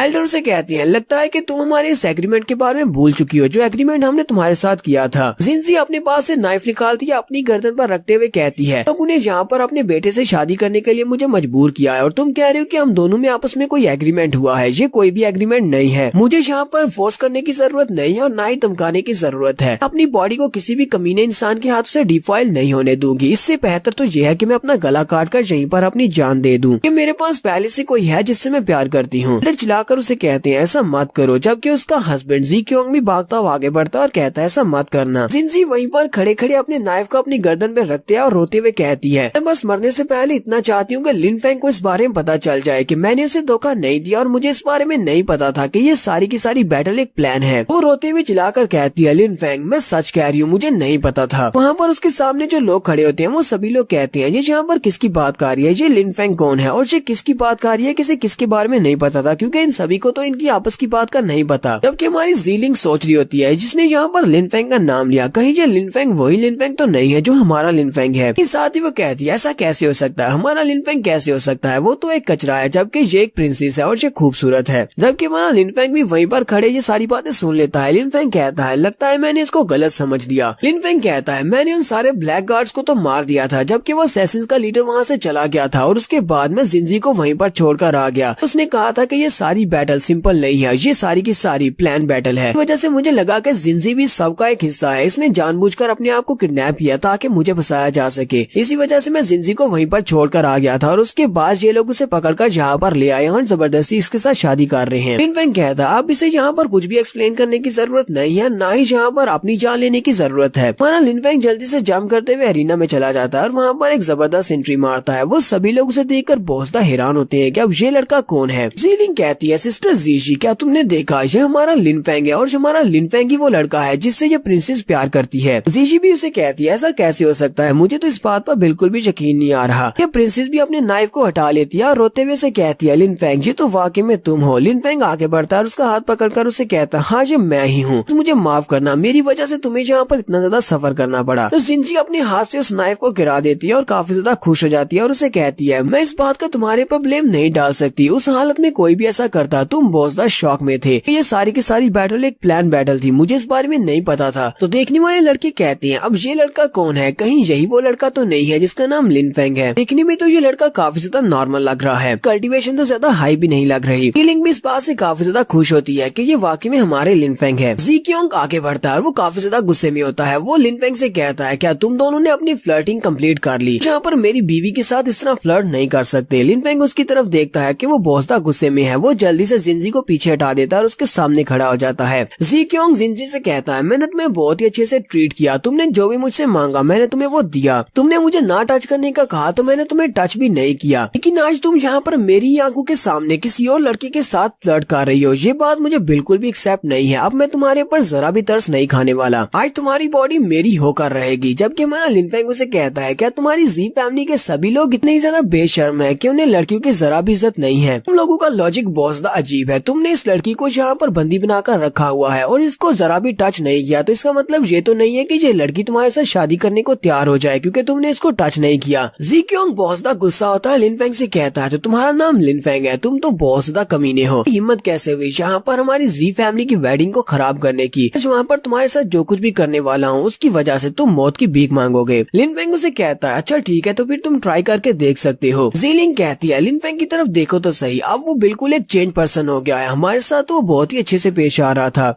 लिन हाउजी आगे बढ़ता है और उससे कहता है जी क्योंग ब्रदर जी क्योंग है कि ये लड़का पागल हो गया है, लेकिन इसकी कल्टीवेशन इतनी नहीं है कि तुम इससे फाइट करो, इसलिए मैं इसको हैंडल करता हूँ, तुम पीछे हट जाओ। जी क्योंग उसे कहता हाँ क्यों नहीं, वैसे भी तुम्हारी शादी मेरी बहन से होने वाली है। ब्रदर लिन मुझे दिखाओ कि तुम यहाँ पर हमारी फैमिली के लिए क्या कर सकते हो। लिन हाउजी आगे बढ़ता और हमारे लिन फेंग से कहता है वहाँ पर हट के अंदर भी मैंने तुमसे कहा था कि तुम्हारा एटीट्यूड मुझे बिल्कुल भी पसंद नहीं आया, लेकिन तुम तो बिल्कुल भी नहीं बदले, बल्कि तुम्हारा एटीट्यूड पहले से बहुत ज्यादा बढ़ गया है। ये सब कुछ तुम्हारी अपनी वजह से हो रहा है क्योंकि तुम बहुत ज्यादा एटीट्यूड वाले हो, इसी वजह से बाद में मुझे मत कहना कि मैंने तुम्हारे साथ कुछ बुरा कर दिया। लिन फेंग हंसते हुए से कहता है अगर कुछ करना है तो जल्दी करो, मैं जहाँ पर तुम्हारी बकवास बातें सुनने के लिए खड़ा नहीं हूँ। लिन हाउजी जल्दी से अपनी गोल्डन स्वर्ड रेन को एक्टिवेट करता है और लिन फेंग से कहता है लगता है कि तुम्हें मरने की बहुत ज्यादा जल्दी है, तो फिर ठीक है मैं तुम्हारी इस ख्वाहिश को पूरा कर देता हूँ, लेकिन मेरे नाम को याद रखना लिन हाउजी, यही वो नाम है जो मरने से पहले तुम आखिरी बार सुन रहे हो। वो जैसे अपनी गोल्डन स्वर्ड रेन के साथ हमारे लिन फेंग के ऊपर अटैक करता है। उसी वक्त हमारा लिनफेंग अपनी आंखें बंद करता है और अपनी आंखें बंद करने के बाद जब वो अपनी आंखें खोलता है तो उसकी बॉडी से बहुत सारी स्वर्ड फोर्स रिलीज होती है। वो स्वर्ड फोर्स बहुत ज्यादा होती है। उसी स्वर्ड फोर्स के साथ ही लिनफेंग लिन हाओजी का एक बाजू काट देता है और लिन हाओजी वहीं पर जमीन के ऊपर गिर जाता है। लिनफेंग उसे कहता है, तुमने तो कहा था कि तुम गोल्डन रेंज स्वर्ड्समैन हो, लेकिन तुम्हारी हालत तो देखो, मैंने तो अभी अपनी तलवार को उठाया भी नहीं और तुम ग्राउंड के ऊपर गिरे पड़े हो, और मुझे तो लगता है कि तुम में अपने आप को एक तलवारबाज कहलाने के लायक भी नहीं हो। तो वो सारे बच्चे सोच रहे होते हैं, क्या इसने ऐसे ही गोल्डन स्वर्ड्समैन को हरा दिया? लेकिन ऐसा कैसे हो सकता है? गोल्डन स्वर्डमैन तो काफी ज्यादा स्ट्रॉन्ग है। आखिर इस लड़के की कल्टीवेशन क्या है इस लिनफेंग की? ये अपनी सोल लेयर के कौन से लेवल पर है हमें पता क्यों नहीं चल रहा? क्योंकि हम में से किसी ने भी इसको यहाँ पर मूव करते हुए भी नहीं देखा। जी क्योंग और जी फैमिली के पैट्रियार्च भी दोनों काफी ज्यादा गुस्से में होते हैं कि जीलिंग कहती है, डैड ने बिल्कुल ठीक कहा था, लिनफेंग वाकई में एक सीक्रेट फैमिली का यंग मास्टर है और ये बहुत ज्यादा महान है, जबकि हम दोनों में से किसी ने भी इसके ऊपर भरोसा नहीं किया। तो यहीं पर जीजी की तरफ भी दिखाते हैं। जीजी शायद सदमे की वजह से पागल हो गई है। वो पहले लिन हाओजी का नाम पुकार रही होती है, फिर उसे हमारे लिनफेंग की बात याद आती है। लिनफेंग ने उसे कहा था जैसा दिखता है वैसा होता नहीं है, और साथ ही वो हंसना शुरू कर देती है और कभी लिनफेंग का नाम पुकारती है और कभी लिन हाओजी का नाम पुकारती है। लिन हाओजी फिर से उठकर खड़ा हो जाता है। लिनफेंग से कहता है, तुमने कहा कि मैं एक तलवार को उठाने के लायक नहीं हूँ, तुम्हारी हिम्मत कैसे हुई? तुमने मेरा बाजू कैसे काटा? लिनफेंग उसे कहता है, एक स्वर्ड कल्टीवेटर का सब कुछ उसकी तलवार होना चाहिए, उसका दिलो दिमाग सिर्फ उसकी तलवार के साथ जुड़ा होना चाहिए और सिर्फ उसे अपनी कल्टीवेशन के बारे में सोचना चाहिए, कैसे वो स्वर्ड इंटेंट को हासिल कर सकता है। लेकिन तुम्हारा दिमाग बहुत ज्यादा गंदा है और तुम्हारा दिल साफ नहीं है। तुम यहाँ पर सिर्फ अपनी तलवारबाजी की टेक्निक्स दिखाकर लड़कियां फंसाने की कोशिश करते हो, इसी वजह से तुम्हें यहाँ पर जो सजा मिली है, और तुम एक तलवार उठाने के लायक इसीलिए नहीं हो, एक तलवारबाज या एक स्वर्ड कल्टीवेटर कहलाने के लायक भी नहीं हो। मैंने सिर्फ यहाँ पर तुम्हारा पहले तो बाजू काटा है, लेकिन मैं सिर्फ इतना ही नहीं करने वाला, अभी तो मैं कुछ और भी करूंगा। और वो जल्दी से आगे बढ़ता है और उसके पेट में एक जबरदस्त पंच मारता है। लिनफेंग जब उसके पेट में एक जबरदस्त पंच मारता है तो उसकी आंखों और उसके मुंह से भी ब्लड निकलना शुरू हो जाता है और लिन हाओजी वहीं पर नीचे गिर जाता है और वहीं पर मर जाता है। जी फैमिली के एल्डर भी कहते हैं, ये बंदा तो बहुत ज्यादा जालिम है, जबकि जी क्यों कह रहा होता है, तुमने इसको मार डाला, अब तुम्हें भी यहाँ पर मरना पड़ेगा। कि इससे पहले हमारी जी गवर्नमेंट में ऐसा कोई भी नहीं था जिसने हमें इतना ज्यादा शर्मिंदा किया हो, तुमने सभी के सामने बहुत ज्यादा शर्मिंदा किया है, इसी वजह से अब तुम्हें यहाँ पर मरना होगा। और वो जल्दी से अपने गार्ड्स को बुलाते हैं और जी फैमिली के काफी सारे गार्ड्स भागते हुए वहाँ पर आ जाते हैं। वो गार्ड्स बहुत सारे होते हैं और वो लिनफेंग को चारों तरफ से घेर लेते हैं। कि लिनफेंग जिनजी से कहता है, तुम्हें परेशान होने की जरूरत नहीं है, नहीं तुम डर तो नहीं रही। जिनजी हल्का सा मुस्कुराती है और कहती है, अब जबकि तुम यहाँ पर मेरे साथ हो तो फिर मुझे किसी से डरने की क्या जरूरत है। लिनफेंग जल्दी से अपनी तलवार को निकालता है। वो सभी लोग बहुत ज्यादा हैरान हो जाते हैं जो नीचे देखने के लिए खड़े होते हैं। वो लोग कहते हैं, इससे पहले इसने तलवार को यूज नहीं किया, फिर भी इसने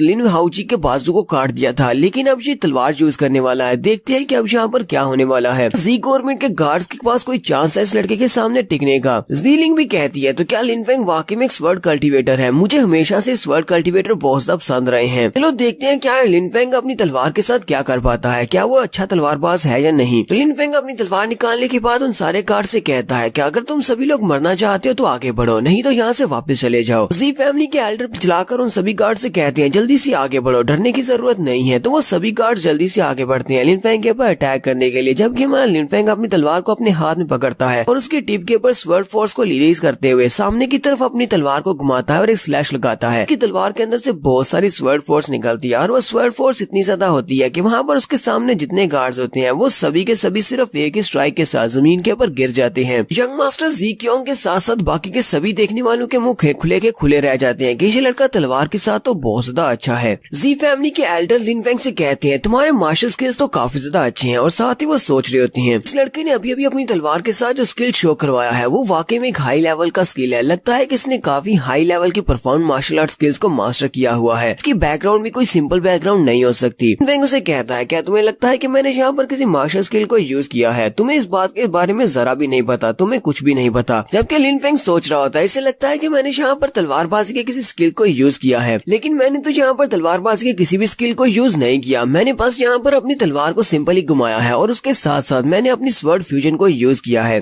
तो एल्डर उसे कहते हैं, क्या तुम्हें लगता है कि मुझे यहाँ पर समझ नहीं आ रही? मुझे सब कुछ समझ आ रही है। तुम्हारे जैसा एक जूनियर यहाँ पर जी गवर्नमेंट में आता है और यहाँ पर आने के बाद में बहुत ज्यादा ह्यूमिलिएट करता है, हमारे बहुत सारे लोगों को मार डालता है। तुम्हें लगता है कि तुम्हें मार देना सिर्फ काफी रहेगा? मैं यहाँ पर सिर्फ तुम्हें मारूंगा नहीं, बल्कि तुम्हारी कल्टीवेशन को क्रिपल करूंगा, तुम्हारे हाथ पैर काट दूंगा ताकि तुम्हें सारी जिंदगी याद रहे। जी गवर्नमेंट के साथ पंगा नहीं लेना। जबकि हमारा लिनफेंग उसकी बात सुनने के बाद हंसना शुरू कर देता है। वो उसे कहता है, अब तुम किस बात पर हंस रहे हो? लिनफेंग उसे कहता है, मैं इस बात पर हंस रहा हूँ क्योंकि तुम मुझसे बहुत ज्यादा डर रहे हो। जी फैमिली के एल्डर चिल्लाकर उसे कहते हैं, तुम्हें किसने कह दिया कि मैं तुमसे डर रहा हूँ? मैं जी फैमिली का हेड हूँ, मुझे किसी से डरने की क्या जरूरत है? मेरी कल्टीवेशन सोल लेयर के 9th लेवल पर है। लिन फेंग फिर से उसे कहता है, पर मुझे तो ऐसा लग रहा है कि जैसे तुम मुझसे डर रहे हो। तुम यहाँ पर डर नहीं रहे होते तो फिर ये सब कुछ कैसे होने देते? मैं यहाँ पर आया, तुम्हारी बेटी की शादी को डिस्ट्रॉय किया, उसके होने वाले हस्बैंड को मार डाला, तुम्हारे बेटे की शादी होने वाली लड़की को मैंने उससे छीन लिया और साथ ही यहाँ पर तुम्हारे बहुत सारे गार्ड्स के ऊपर अटैक किया। लेकिन जी फैमिली के हेड होने के नाते तुमने क्या किया? तुम यहाँ पर सिर्फ खड़े होकर मुझे धमकियां दे रहे हो। और तुम वाकई में मुझसे नहीं डर रहे होते तो अभी तक तुमने मेरे ऊपर अटैक कर दिया होता। मुझे तो लगता है कि तुम यहाँ पर टाइम बाई करने की कोशिश कर रही हो। तो कौन है वो जिसका तुम इंतजार कर रही हो? साथ ही लिन फेंग शैडो क्रॉस मूवमेंट को यूज करते हुए उसके करीब आ जाता है और उसे कहता है, चाहे कोई भी हो, जिसका भी तुम यहाँ पर इंतजार कर रहे हो, उसके आने के बाद मैं उसको भी मार डालूंगा। लिन फेंग उसके ऊपर अटैक करने लगता है तो उसी वक्त एल्डर जी जल्दी से अपनी पावर्स को रिलीज करते हैं। एक तरह से लिन फेंग अपनी तलवार को घुमाते हुए अपने कट मूव को यूज करता है, जबकि दूसरी तरफ से एल्डर जी अपनी फैमिली के स्पेशल मूव जिसका नाम पर्पल फिस्ट होता है उसको यूज करते हैं और वो दोनों यहाँ पर अपनी फिस्ट और तलवार को टकराते हैं तो जबरदस्त एनर्जी निकलती है। लिन फेंग कहता है, इसकी पर्पल फिस्ट के अंदर तो काफी ज्यादा मोमेंटम है, इसकी पावर काफी ज्यादा है, लेकिन मेरी स्वर्ड काफी ज्यादा शार्प है और हर किस्म के अटैक को काट सकती है। ये एक किस्म की इनविंसिबल स्वर्ड है। और हमारा लिन फेंग अपनी तलवार की स्ट्राइक के साथ ही एल्डर जी को पीछे की तरफ झटक देता है। एल्डर जी काफी दूर जाकर गिरते हैं। जी क्योंग उसी वक्त अपने फादर का नाम पुकारता है, उसे अपने फादर की फिक्र है ऐसी वजह से। जबकि लिन फेंग जी क्योंग की तरफ देखता है और अपनी तलवार को उसकी तरफ घुमाते हुए जल्दी से उसके ऊपर अटैक करने के लिए आगे बढ़ता है। एल्डर जी चिल्लाकर उसे कहते हैं, मेरे बेटे की तरफ जाने की तो सोचना भी मत। लेकिन हमारे लिन फेंग ने तो जी क्योंग को मारने की ठान ली है। वो बड़ी स्पीड से आगे बढ़ता है और अपनी तलवार को घुमाते हुए जी क्योंग के ऊपर अटैक कर देता है तो जी क्योंग की बॉडी को सेंटर से 2 हिस्सों में काट देता है। तो लिन फेंग ने यहाँ पर जी क्योंग को मार दिया है। जी क्योंग का फादर और उसकी बहन दोनों ही बहुत ज्यादा घबरा जाते हैं, जबकि देखने वाले सभी लोग वहीं पर खामोश हो जाते हैं कि इसने जी गवर्नमेंट के यंग मास्टर जी क्योंग को जान ले ली है। ऐसा कैसे हो सकता है? जी फैमिली का यंग मास्टर जी क्योंग मर चुका है, अभी तक जी फैमिली वाले इस लड़के का कुछ भी नहीं कर पाए। एल्डर जी इस बात से बहुत ज्यादा गुस्सा होते हैं और चिल्लाकर लिन फेंग से कहते हैं, अब तो तुम मेरे हाथों से बिल्कुल भी नहीं बचोगे, मैं तुम्हें मार डालूंगा। लिन फेंग उसे कहता है, मैं भी यहाँ पर तुम्हें मारने के लिए खड़ा हूँ, मैं भी तुम्हें नहीं छोड़ने वाला। एल्डर जी जल्दी से अपनी मार्शल स्पिरिट को रिलीज करते हैं तो उनकी मार्शल स्पिरिट, इसका नाम पर्पल ब्लड सोल होता है, वो एक बहुत ही बड़ा सा जायंट मॉन्स्टर टाइप का होता है। तो अपनी पर्पल सोल को रिलीज करते हुए लिन फेंग के ऊपर अटैक करते हैं। वो मास्टर जी की पर्पल सोल लिन फेंग के ऊपर एक जबरदस्त पंच मारती है, जबकि हमारा लिन फेंग जंप करते हुए पीछे की तरफ हटता है, फिर साथ ही अपनी तलवार को घुमाते हुए पर्पल सोल के बहुत सारे पीसेस कर देता है। लेकिन वो पर्पल सोल क्योंकि क्लाउड्स की बनी होती है, इस वजह से वो दोबारा से अपने आप को जोड़ लेती है और दोबारा से वही एक बड़ा सा दानव बन जाता है। लिन फेंग भी इस बात से काफी ज्यादा हैरान होता है। लिन फेंग कहता है, अब मैं इस पर्पल सोल को कैसे शैटर करूं? मैं इसके ऊपर अटैक करता हूं तो ये दोबारा से अपने आप को जोड़ लेती है, यानी कि इसको कट करने का कोई भी तरीका नहीं है। देखने वाले सभी लोग कहते हैं, ये कौन सा स्पेशल स्किल है? तो साथ वाला उसे कहता है, इसको पर्पल अनाइलेशन अटैक कहा जाता है। इसमें मार्शल सोल को यूज किया जाता है और यूजर को बहुत ज्यादा स्ट्रेंथ मिलती है। ये एक अनस्टॉपेबल स्किल है क्योंकि इसको डिस्ट्रॉय नहीं किया जा सकता। इसको इनविंसिबल स्किल भी कहा जा सकता है। लिन फेंग उस बड़ी सी मार्शल स्पिरिट के अटैक्स को अवॉइड कर रहा था और साथ ही सोच रहा होता है, इसके स्किल्स और इसकी मार्शल स्पिरिट काफी ज्यादा स्ट्रेंज है। लेकिन साथ ही लिन फेंग को अंदाजा हो जाता है कि उसकी पावर कम रहती जा रही है। जितनी बार वो उसके ऊपर अटैक करता है उसकी पावर पहले से कम होती है। एल्डर की फिर से अपनी मार्शल स्पिरिट को आगे भेजती है लिन फेंग के ऊपर अटैक करने के लिए। हमारा लिन फेंग इस बार उसके सामने से नहीं हटता और वो मार्शल स्पिरिट लिन फेंग की बॉडी को कवर कर लेती है। देखने वाले कहते हैं, क्या उस मार्शल स्पिरिट ने लिन फेंग की बॉडी को निगल लिया? लेकिन उसी वक्त वो सामने की तरफ देखते हैं तो लिन फेंग उस मार्शल स्पिरिट से निकलकर शैडो क्रॉस मूव को यूज करते हुए बड़ी स्पीड से दूसरी साइड पर जाकर खड़ा हो जाता है। लिन फेंग जिंजी के सामने जाकर खड़ा होता है। वो लोग कहते हैं, ये बंदा तो बहुत ज्यादा फास्ट है, हमने तो पता भी नहीं चला कि कब ये यहाँ से वहाँ पर पहुँच गया। और वो मार्शल सोल भी हमारे लिन फेंग की तरफ देखती है और एक लंबी सी रॉड लगाती है और फिर से लिन फेंग के ऊपर अटैक करने के लिए आगे बढ़ती है। जबकि हमारा लिन फेंग इस बार जिंजी को भी अपने साथ पकड़ लेता है और उसको पकड़कर साइड पर जंप कर रहा होता है। मार्शल सोल बार बार उसके ऊपर अटैक कर रही होती है, जबकि हमारा लिन फेंग जंप करते हुए जिंजी को भी अपने साथ साथ ही बचा रहा होता है। यहीं पर उसके अटैक्स को डेसिपेट करने के लिए लिन फेंग बार बार अपनी तलवार से उसको कट लगाता है। तो लास्ट पर जब दिखाते हैं कि वो बार बार उसके ऊपर कट लगाता है, पर्पल मार्शल सोल अपने आप को दोबारा से रिपेयर नहीं कर पाती, वो दोबारा से जुड़ नहीं पाती। एल्डर की तरफ भी दिखाते हैं कि उनकी हालत भी काफी ज्यादा खराब हो चुकी है। देखने वाले कहते हैं कि अब ये पर्पल सोल दोबारा से अपने आप को रिपेयर नहीं कर पाएगी। लिन फेंग उसकी मार्शल सोल को डेसिपेट करने के बाद उससे कहता है, जितनी स्ट्रेंथ तुम्हारे पास है मुझे नहीं लगता कि तुम इसको प्रॉपरली हैंडल भी कर सकते हो, तुम इसको कंट्रोल नहीं कर पाए, तुम मेरे पर अटैक कर रहे थे, उसी वक्त मुझे पता चल गया था। तुम जल्दी से जल्दी अपनी मार्शल सोल को यूज करते हुए मुझे मारना चाहते हो क्योंकि तुम इसको कंट्रोल नहीं कर सकते और बहुत ही जल्दी इसकी एनर्जी खत्म हो जाएगी, खुद बहुत जहाँ से डेसिपेट हो जाएगा। इसी वजह से तुमने बड़ी स्पीड के साथ बार बार मेरे पर अटैक किया, लेकिन अफसोस तुम ये नहीं कर पाए, तुम अपनी मार्शल सोल के साथ मुझे नहीं मार पाए। अब अटैक अटैक करने की बारी मेरी है। एल्डर जी बेचारा बहुत ज्यादा घबरा जाता है, जबकि उसी वक्त आसमान के ऊपर से किसी और एल्डर की आवाज आती है। गवर्नमेंट के पैट्रियार्च वहाँ पर आते हैं और उसे कहते हैं, ने कहा कि अब तुम्हारी बारी है, लेकिन अब तुम्हारे पास तुम्हारी बारी लाने का कोई भी चांस नहीं है कि अब तुम यहाँ पर मरने वाले हो। तो सभी लोग ऊपर की तरफ देखते हैं और कहते हैं, ये तो जी गवर्नमेंट के पैट्रियार्च हैं। लिन फेंग भी ऊपर देखता है कि ये बंदा कौन है। सभी लोग कहते हैं, ये तो जान राम का एक्सपर्ट है। पूरी की पूरी जी गवर्नमेंट में सिर्फ एक ही जान राम का एक्सपर्ट है और ये वो बंदा है। पैट्रियार्च बड़ी स्पीड से वहाँ पर नीचे उतर आते हैं, आकर अपनी फैमिली एल्डर के साथ आकर खड़े हो जाते हैं। साथ ही वो वहाँ पर अपने गार्ड्स की तरफ देखते हैं कि उनके बहुत सारे गार्ड्स वहाँ पर मरे पड़े होते हैं और उनके साथ साथ उनका यंग मास्टर जी क्योंग भी वहीं पर मरा होता है। इस बात से वो बहुत ज्यादा गुस्सा हो जाते हैं। गुस्सा होने के बाद वो लिन फेंग से कहते हैं, ठीक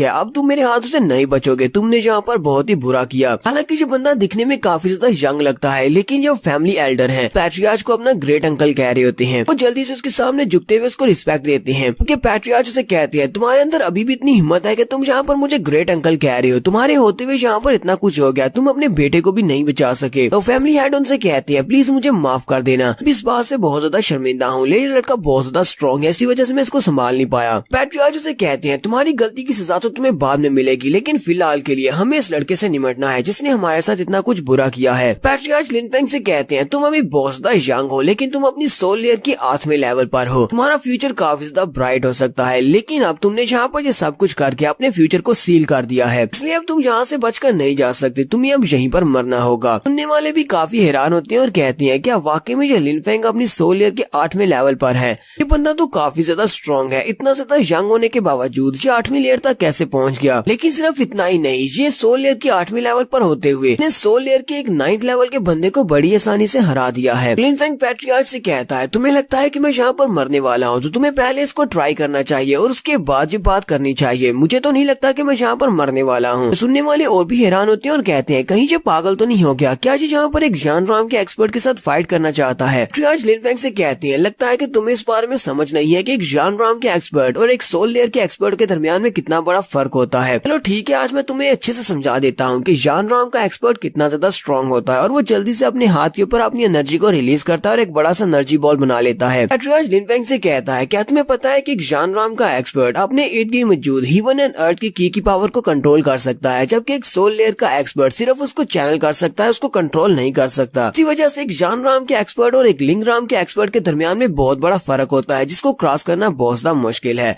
तो लिन फेंग भी जल्दी से अपनी तलवार निकालता और कहता है, चलो ठीक है, आज मैं अपनी तलवारबाजी की एक नए स्किल को तुम्हारे ऊपर यूज करने वाला हूँ। उसके बाद देखते हैं तुम्हारे स्किल्स बेहतर है या फिर मेरा स्किल ज्यादा बेहतर है। पैट्रियार्च उसे कहती है, लगता है कि तुम मुझे कुछ ज्यादा ही कम आंक रहे हो, इसी वजह से तुम कह रहे हो कि तुम यहाँ पर अपने नए स्किल को मेरे ऊपर प्रैक्टिस करना चाहते हो। तो ठीक है, फिर आगे बढ़ो और उस स्किल को ट्राई करके देखो। पैट्रियार्च अपने हाथ में उन्होंने जो एनर्जी बॉल बनाया था, वो उस एनर्जी बॉल को लिन फेंग की तरफ फेंक देते हैं, जबकि हमारा लिन फेंग अपनी तलवार को उठाता है। यहाँ पर वो अपने एक नए मूव जो कि उसने खुद ही बनाया है, उसका नाम sword of the rising sun होता है, उसको यूज करते हुए अपनी तलवार को सामने की तरफ घुमाता है, तो उसकी तलवार से भी एनर्जी निकलती है और वो एक बड़े से बॉल की शेप ले लेती है। ज़ीलिंग कहती है, इसका मूव तो बहुत ज्यादा खूबसूरत है, बिल्कुल एक चढ़ते हुए सूरज की तरह का। वो अपनी बहन को बताती है, ये वाला मूव लिन फेंग ने खुद बनाया है। सुबह के वक्त हम लोग माउंटेन के ऊपर बैठे हुए थे और निकलते हुए सूरज को देख रहे हुए थे। इस वक्त लिन फेंग इस स्पेशल मूव को वहाँ पर प्रैक्टिस करने की कोशिश कर रहा था। लगता है कि इसने इस मूव को मास्टर कर लिया है। एक तरफ से पैट्रियार्च का एनर्जी बॉल आगे बढ़ता है, जबकि एक तरफ से हमारे लिन फेंग का एनर्जी बॉल आगे बढ़ता है और वो दोनों आपस में टकराती हैं, तो एक जबरदस्त धमाका होता है कि इस धमाके को दूर से भी दिखाया जाता है और उस धमाके के अंदर से काफी सारी शॉक वेव्स भी निकलती हैं। देखने वाले जल्दी से अपने सामने अपने हाथ रखते हैं ताकि वो अपने आप को प्रोटेक्ट कर सके, जबकि पैट्रियार्च भी काफी हैरान होते हैं कि वो एक जान राम के एक्सपर्ट हैं और उनका एनर्जी बॉल एक लिंग राम के एक्सपर्ट से हार गया। फैमिली एल्डर सोच रहे होते हैं, ये लड़का तो वाकई में एक जीनियस है, इस लड़के ने हमारे फैमिली पैट्रियार्च के फुल पावर के ब्लो को रोक लिया। हालांकि हमारे पैट्रियार्च जान राम के एक्सपर्ट हैं। पैट्रियार्च लिन फेंग से कहते हैं, वैसे मैं तुम्हें मारना तो नहीं चाहता क्योंकि तुम एक बहुत ही टैलेंटेड लड़के हो, लेकिन अब जबकि तुमने हमारी फैमिली के लोगों की जान ली है तो फिर उनके बदले में तुम्हें अपनी जान तो देना पड़ेगी। मुझे इस बात का काफी ज्यादा अफसोस है। लिन फेंग उसे कहता है, क्या तुम अपना मुंह बंद करोगे, अपनी बकवास बंद करो, अगर अटैक करना है तो मेरे ऊपर अटैक करो। पैट्रियार्च गुस्से के साथ कहते हैं, तुम तो कुछ ज्यादा ही एरोगेंट हो, और वो अपने दोनों हाथों में अपनी एनर्जी को रिलीज करते हुए बड़ी स्पीड से जंप करते हुए लिन फेंग के पास पहुंच जाते हैं और अपने दोनों हाथों को सामने की तरफ करते हुए लिन फेंग के ऊपर अपनी दोनों पाम से अटैक करते हैं, जबकि हमारा लिन फेंग भी वहाँ पर फिर से अपनी तलवार को घुमाता है। उसकी तलवार के अंदर से फिर से काफी सारी एनर्जी निकलती है और लिन फेंग अपनी तलवार से निकलने वाली एनर्जी को उसकी पाम्स के साथ टकराता है। पैट्रियार्च अपने दोनों हाथों को सामने करते हुए लिन फेंग के अटैक को वहाँ पर ब्लॉक करता है। वहाँ पर फिर से एक जबरदस्त आवाज धमाका होता है। पैट्रियाज जंप करते हुए पीछे की तरफ हट जाते हैं। पीछे हटने के बाद वो लिनफेंग की तरफ देख रहे होते हैं, जबकि हमारा लिनफेंग वहीं पर खड़े खड़े फिर से अपने शैडो स्किल को यूज करता है। लिनफेंग अपने आप को शैडो में चेंज करने के बाद बड़ी स्पीड से घूमता हुआ पैट्रियाज के पीछे चला जाता है। पैट्रियाज अपने आसपास देख रहे होते हैं कि ये कहां से निकलकर मेरे पर अटैक करेगा। इसी वक्त पैट्रियाज अपनी पर्पल एनर्जी को यूज करते हुए अपने इर्द गिर्द एक शील्ड बना लेते हैं ताकि वो अपने आप को लिनफेंग से बचा सकें। उन्होंने वहां पर अपनी शील्ड को एक्टिवेट किया होता है, जबकि हमारा लिनफेंग पीछे वाली साइड से उनके ऊपर अटैक करता है। लेकिन पैट्रियाज अपनी शील्ड को उसकी तरफ मूव करते हुए शील्ड के साथ लिनफेंग को वहां पर कवर करते हैं ताकि वो उसे वहां पर ब्लॉक कर सके। लेकिन हमारा लिनफेंग उनकी शील्ड को भी तोड़ देता है और अपनी तलवार को उनकी तरफ स्टैब करता है। पैट्रियाज नीचे की तरफ झुकते हुए उसके अटैक को वहां पर अवॉइड कर लेते हैं और जल्दी से जंप करते हुए पीछे की तरफ हट जाते हैं। फैमिली एल्डर इस बात से काफी ज्यादा हैरान होते हैं, चिल्लाकर अपने पैट्रियाज से कहते हैं, ग्रेट अंकल क्या आप ठीक है? अब जबकि यहाँ पर फैमिली एल्डर दोबारा से एंटर हो रहे हैं, लिनफेंग की नजर भी उसके ऊपर पड़ती है। लिनफेंग उसे कहता है अब तो तुम गए। यहीं से हमारा नेक्स्ट सीन जी माउंटेन के नीचे का दिखाया जाता है। जी माउंटेन के नीचे अरे मैंकिंग अपने कुछ सोल्जर्स के साथ इसी तरफ आ रही होती है, क्योंकि उसे पता चलता है कि लिनफेंग इस तरफ आया है, लिनफेंग को बचाने के लिए यहाँ पर आई है। मैंकिंग कहती है फाइनली हमें किसी तरह से पता चला है कि इस वक्त हमारा लिनफेंग जीवी माउंटेन में है। इस वक्त वो जी गवर्नमेंट माउंटेन के ऊपर है। जल्दी से जल्दी वहाँ पर जाना होगा ताकि हम लोग लिनफेंग को बचाकर ला सके। हमारा लिनफेंग एल्डर जी की तरफ बड़ी स्पीड से आगे बढ़ता है ताकि वो उससे पहले मार सके। फैमिली एल्डर भी चिल्लाकर उसे कहते हैं तुमने हमारे ग्रेट अंकल के साथ फाइट की, अब तुम मुझे मारने के लिए आगे बढ़ रहे हो। क्या तुम्हें वाकई में लगता है कि मैं इतना ज्यादा कमजोर हूँ, तुम मुझे आसानी से मार दोगे? वो भी जल्दी से अपनी पावर्स को रिलीज करते हुए फिर से अपनी पर्पल मास्टर सोल को रिलीज कर देते हैं। सिर्फ अपनी पर्पल मास्टर सोल को रिलीज करते हैं। लिनफेंग अपनी तलवार को सामने करते हुए अपनी तलवार को एनर्जी के साथ कवर कर लेता है। फैमिली पैट्रियाज चिल्लाकर उसे कहते हैं बेवकूफ वहाँ पर सामने से हटो वरना जो तुम्हें मार डालेगा। हमारा लिनफेंग यहाँ पर अपने बनाए हुए दूसरे मूव को यूज करता है जिसका नाम sword of the setting sun होता है। जब स्वर्ड ऑफ सेटिंग सन को यूज करता है तो उसकी तलवार के अंदर से बहुत सारी फायर की निकलती है और उस फायर की के साथ ही वो जी फैमिली के एल्डर को वहाँ पर जला देता है और उसकी बॉडी वहीं पर जल जाती है और वहीं पर नीचे गिर जाता है। लिनफेंग ने यहाँ पर जी फैमिली के एल्डर को भी मार दिया है। देखने वाले और भी ज्यादा हैरान हो जाते हैं और कहते हैं इस लड़के ने यहाँ पर यंग मास्टर जी क्योंग को मारा और अब उसके बाद फैमिली के एल्डर को भी मार दिया है, वो भी पैट्रियाज की आंखों के सामने। पैट्रियाज भी बहुत ज्यादा गुस्सा होते हैं और उसे कहते हैं तुम्हारी हिम्मत कैसे हुई मेरी आंखों के सामने मेरी फैमिली के एल्डर को मारने की? अब मैं तुम्हारी बॉडी के बहुत ही छोटे छोटे पीसेस करूंगा। लिनफेंग उसे कहता है तो तुम यहाँ पर मेरी बॉडी के पीसेस करोगे? जब तुम यहाँ पर आए थे तभी तुमने कहा था कि मुझे इस एल्डर को मारने का दूसरा मौका नहीं मिलेगा, लेकिन मैंने तो इस एल्डर को मार भी दिया, लेकिन तुम मेरा क्या उखाड़ पाए हो? तो पैट्रियाज फुल स्पीड के साथ लिनफेंग के ऊपर अटैक करने के लिए आगे बढ़ते हैं और कहते हैं मैं तुम्हें नहीं छोड़ूंगा, आज तुम यहीं पर मरोगे। जबकि हमारा लिनफेंग भी बड़ी स्पीड से जंप करते हुए आगे बढ़ता है और अपनी तलवार को उसके हाथ के साथ टकराता है। वो दोनों वहाँ पर हवा में फाइट करना शुरू कर देते हैं। दोनों एक दूसरे के ऊपर अटैक्स कर रहे होते हैं। पैट्रियाज क्योंकि है तो एक जानराम के एक्सपर्ट ही और वो लिनफेंग से काफी ज्यादा स्ट्रॉन्ग है। वो लिनफेंग से कहती हैं लगता है कि तुम अपने बारे में कुछ ज्यादा ही समझ रहे हो, इस बारे में नहीं सोचना चाहिए कि तुम एक जानराम के एक्सपर्ट को आसानी से हरा पाओगे। पैट्रियाज की पावर भी काफी ज्यादा है और यहाँ पर अभी तक उन्होंने अपनी फुल पावर को रिलीज नहीं किया। तो लिनफेंग को एक जबरदस्त पंच मारते हैं। लिनफेंग अपनी तलवार से उनको ब्लॉक तो करता है लेकिन वो पीछे की तरफ गिर जाता है। लिनफेंग को भी इस बारे में अंदाजा हो जाता है कि एक जानराम के एक्सपर्ट और एक लिंगराम के एक्सपर्ट के दरमियान में कितना बड़ा डिफरेंस है। लिनफेंग कहता है जब हम लोग अपनी सोल लेयर से जानराम में जाते हैं तो हमारी बॉडी के अंदर भी बहुत सारे चेंजेस आते हैं और मेरी बॉडी में अभी इतने चेंजेस नहीं हुए। लिनफेंग कहता है हालांकि तुम्हें हराना काफी ज्यादा मुश्किल है, लेकिन अब मैं इस फाइट को ऐसे तो नहीं छोड़ सकता, मुझे कुछ ना कुछ तो करना पड़ेगा।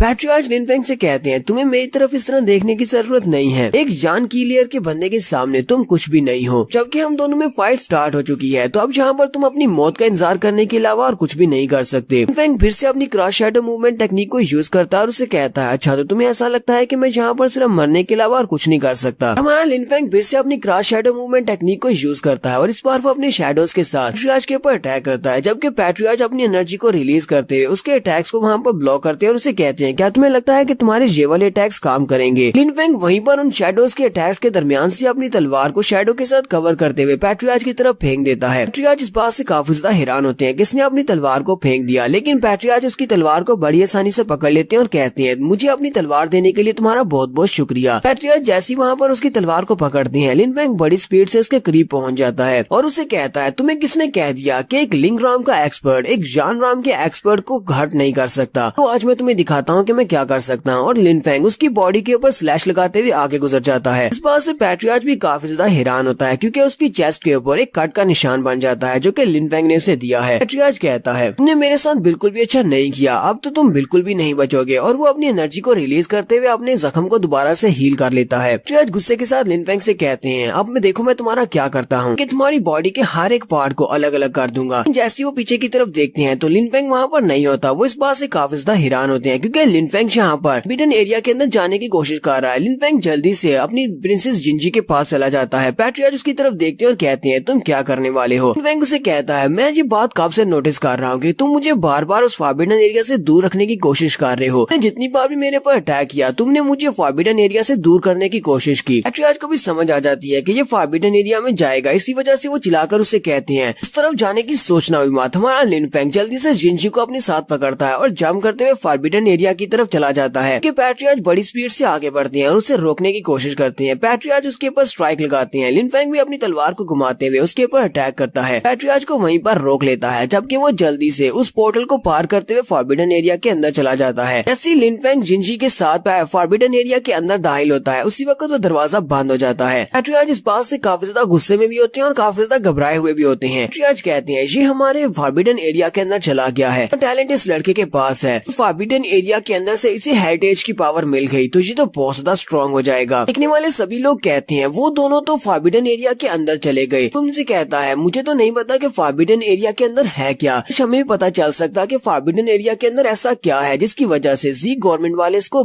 फॉरबिडन कहते हैं। एक सीन हमें फॉरबिडन एरिया के अंदर का दिखाया जाता है। फॉरबिडन एरिया के अंदर एयर प्रेशर बहुत ज्यादा ठीक होता है और वहाँ पर बहुत सारी की पावर होती है और वो सारी पर्पल की पावर होती है। लिनफेंग जिंजी के साथ आगे बढ़ता है। उन दोनों ने एक दूसरे का हाथ पकड़ा होता है। लिनफेंग जिंजी से कहता है, जिंजी मुझे बताओ, क्या तुम्हें जी फैमिली वालों ने फॉरबिडन एरिया के बारे में कुछ बताया? क्या है यहाँ पर से हमें एनर्जी कैसे मिल सकती है? इसे फॉरबिडन एरिया क्यों कहा जाता है? वो उसे कहती है, नहीं, उन लोगों ने मुझे इस बारे में कुछ भी नहीं बताया। लिनफेंग कहता है, चलो फिर ठीक है, हमें खुद ही इसको एक्सप्लोर करना पड़ेगा, चलो आगे चलकर देखते हैं। और वो दोनों जैसे चलते हुए थोड़ा सा आगे बढ़ते हैं तो सामने एक घर होता है और उस घर के सामने एक पॉन्ड होता है जो कि पर्पल फ्लूइड से भरा होता है। लिनफेंग कहता है, ये तो पर्पल पानी का भरा हुआ एक बड़ा सा पॉन्ड है, उसके सामने एक पैलेस है, चलो चल के करीब से देखते हैं। जिंजी से कहती है, हाँ क्यों नहीं। और वो दोनों जल्दी से जंप करते हुए उस पॉन्ड को पार करके उस पैलेस की तरफ जाने लगते हैं। लेकिन जैसे ही वो उस पॉन्ड के ऊपर से गुजर रहे होते हैं, उस पॉन्ड के अंदर जो पानी होता है वो हिलना शुरू कर देता है। लिनफेंग भी इस बात से काफी हैरान होता है। तो उस पॉन्ड के अंदर से जो पानी निकलता है वो लिनफेंग और जिंजी दोनों को पकड़ लेता है और उनको खींचकर अपने अंदर ले जाता है। लिनफेंग और जिंजी दोनों पानी के अंदर गिर जाते हैं। जैसे वो लोग पानी के अंदर गिरते हैं तो वहाँ पर उसका प्रेशर बहुत ज्यादा होता है और वो पानी उनके ऊपर अटैक कर रहा होता है। लिनफेंग कहता है, पता नहीं ये पर्पल वाटर हमारे पर अटैक क्यों कर रहा है। जबकि जिंजी उसे कहती है, लिनफेंग मुझे बहुत ज्यादा दर्द हो रहा है। तो वहीं पर बेहोश हो जाती है। जैसे जिंजी वहाँ पर बेहोश होती है, उसकी मार्शल स्पिरिट अपने आप ही अनलॉक हो जाती है। इसके पास भी डोर्स ऑफ सीलिंग की मार्शल स्पिरिट है। लिनफेंग कहता है, तो इसके पास भी डोर्स ऑफ सीलिंग की मार्शल स्पिरिट है, ये अपने आप को यहाँ पर बचा सकती है। ताकि ये बेहोश हो चुकी है लेकिन फिर भी इसकी मार्शल स्पिरिट यहाँ पर इसको प्रोटेक्ट कर रही है। लेकिन ये वाटर मेरे पर तो अटैक कर रहा है क्योंकि मेरे पास कोई भी प्रोटेक्शन नहीं है। इसी वक्त लिनफेंग की बॉडी के अंदर से उसका पर्पल स्नेक बाहर निकल आता है। लिनफेंग की स्नेक मार्शल स्पिरिट बाहर निकलने के बाद वहाँ पर जितना पर्पल वाटर होता है उस सभी को पीना शुरू कर देती है। लिनफेंग की मार्शल स्पिरिट जब वहाँ पर उस सारे के सारे पर्पल वाटर को पी लेती है तो उसके पीने के साथ ही वो ट्रांसफॉर्म होना शुरू हो जाती है। स्नेक के बहुत सारे सर निकल आते हैं तो वो एक ड्रैगन में ट्रांसफॉर्म हो जाता है जिसके 6 सर होते हैं। लिनफेंग भी इस बात से काफी ज्यादा हैरान होता है और कहता है, मेरा पर्पल स्नेक तो ट्रांसफॉर्म हो गया, लगता है किसने अपने आप को अपग्रेड किया है, अब तो ये एक 6 सर वाला ड्रैगन बन गया है। लिनफेंग कहता है, चलो ठीक है, इसने अपने आप को ट्रांसफॉर्म कर लिया लेकिन मेरी स्नेक स्पिरिट ने स्पून के अंदर जितना भी वाटर रखा हुआ था उसने सारे के सारे पर्पल वाटर को पी लिया। साथ ही लिनफेंग अपनी मार्शल स्पिरिट की तरफ देखता है, उसकी तीसरी मार्शल स्पिरिट कि उसके पास तीसरी मार्शल स्पिरिट जो कि पिछली बार आइस मार्शल स्पिरिट बन गई थी, अब वो एक पर्पल मार्शल स्पिरिट बन चुकी है। हालांकि ये वाली पर्पल स्पिरिट काफी ज्यादा बदी दिखती है लेकिन ये पहले वाली से काफी ज्यादा स्ट्रॉन्ग है। लिनफेंग कहता है, ये आइस मार्शल स्पिरिट के मुकाबले में बहुत ज्यादा स्ट्रॉन्ग है, ये तो काफी अच्छी बात है। जिंजी भी उठ जाती है। लिनफेंग उसे कहता है, तो फाइनली तुम उठ ही गई। वो उसे कहती है, हाँ मैं उठ गई, लेकिन तुम यहाँ पर क्या कर रहे हो? लिनफेंग उसे कहता है, हम लोग पर्पल वाटर के अंदर गिर गए थे, मैं तुम्हें पर्पल वाटर के अंदर से बाहर ले आया। वो दोनों वहाँ पॉन्ड के अंदर से बाहर जंप लगाते हैं। जिंजी उसकी तरफ देखकर शर्मा रही होती है जबकि हमारा लिनफेंग भी उसकी तरफ देखकर शर्माना शुरू कर देता है। लिनफेंग जिंजी से कहता है, मैं उस पैलेस के अंदर जाने वाला